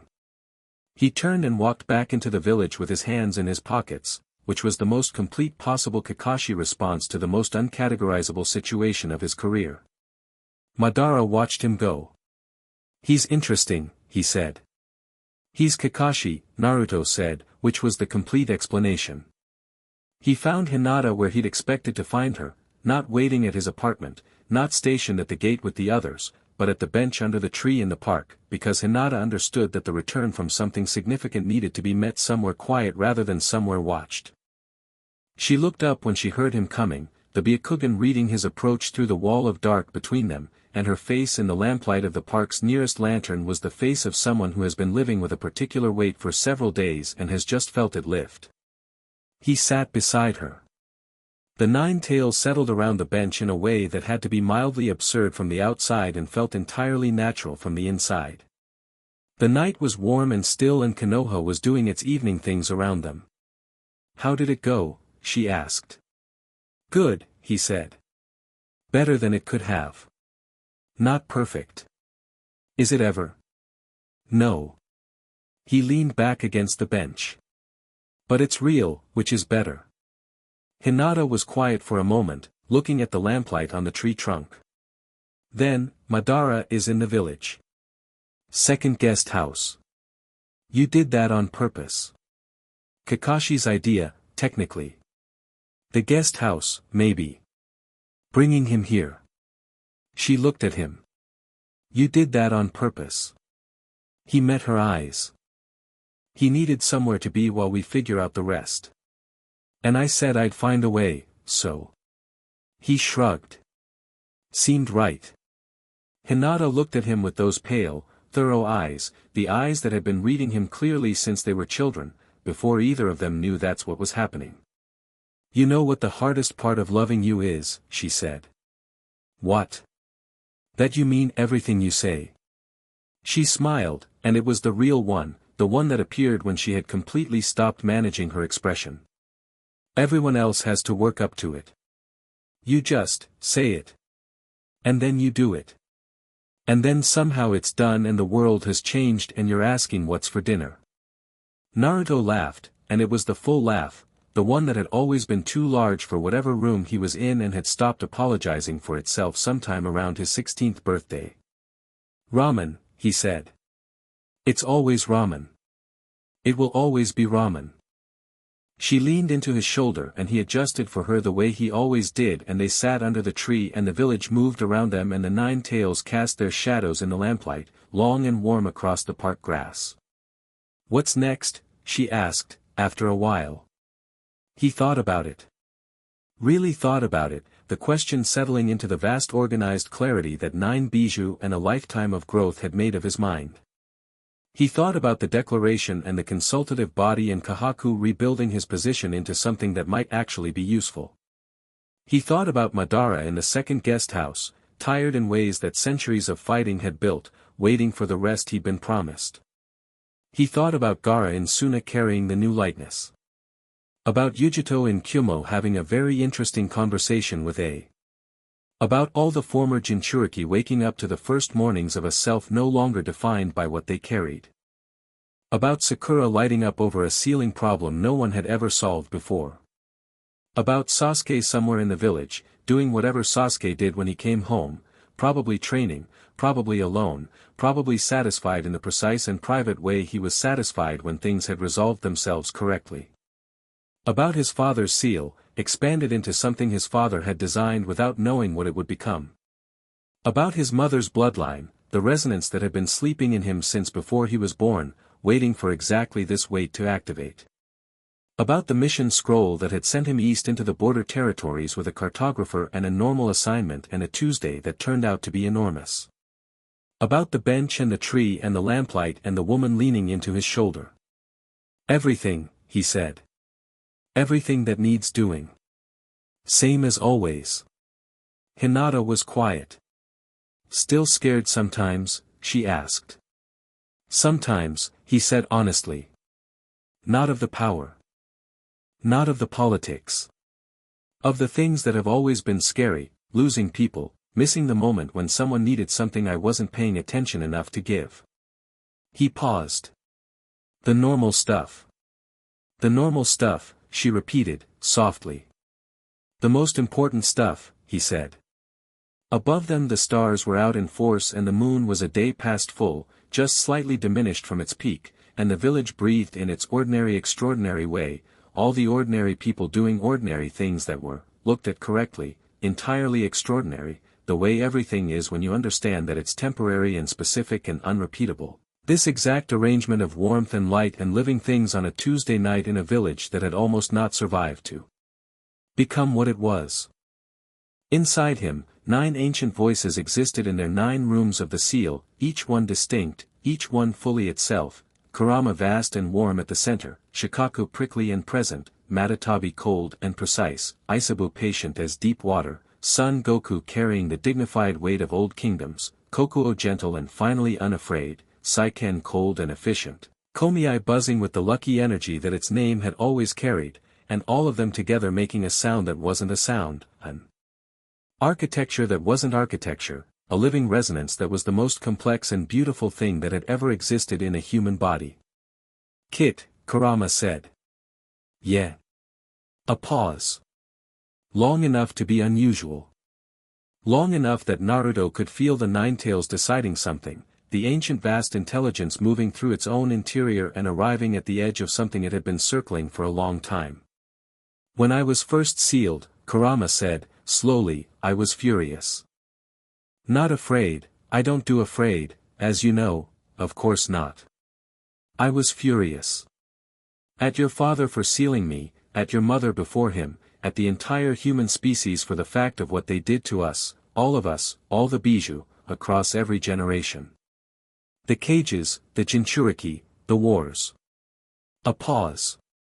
I spent years inside you trying to break out. Then years trying to resist you. Then years of what I told myself was neutral coexistence. Another pause, longer. Then something changed. Yeah, Naruto said, quietly. You kept talking to me like I was a person. The voice was stripped of everything except itself, all the ancient irony and layered defense gone, just the voice. When no one, not a single human in centuries, had talked to me like a person. You just did it. Automatically. Because that's what you do. A pause. It was extremely inconvenient. Naruto's eyes were warm. I bet. I never told you, Kurama said, that it was the thing that changed everything. Not the power. Not the war. Not the moments where you were impressive, and there were many of those. Just, that you talked to me like I was worth talking to. He paused. So. I'm telling you now.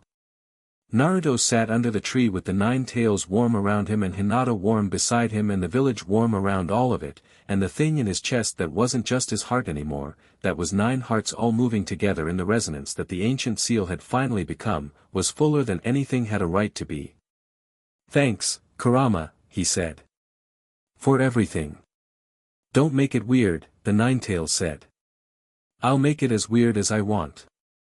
You absolutely will, Kurama said, with such thorough resigned affection that Naruto laughed again, the laugh that was too big and always had been, and Hinata laughed too, and the park absorbed it the way the village had always absorbed him, completely, without condition, the way home absorbs you when you finally stop trying to be small enough to fit and just let yourself be exactly the size you are. He looked up at the stars. The world was not fixed. It was not perfect and it was not safe and there were 100 problems sitting in his inbox that Shikamaru had almost certainly already organized by priority and annotated with exasperated commentary. There was work to do, the real, long, complicated work of building something that lasted, of being present for all the moments when the people he'd committed to needed him to be present, of carrying 9 ancient beings with the careful attention Isabu had asked him for and which he'd promised to give. There was all of that. But for right now, on this Tuesday night, under this specific tree, with the lamplight on the grass and Hinata's shoulder against his and Konoha breathing its ordinary life all around him, for right now, Naruto Uzumaki let himself simply be what he was. Complete.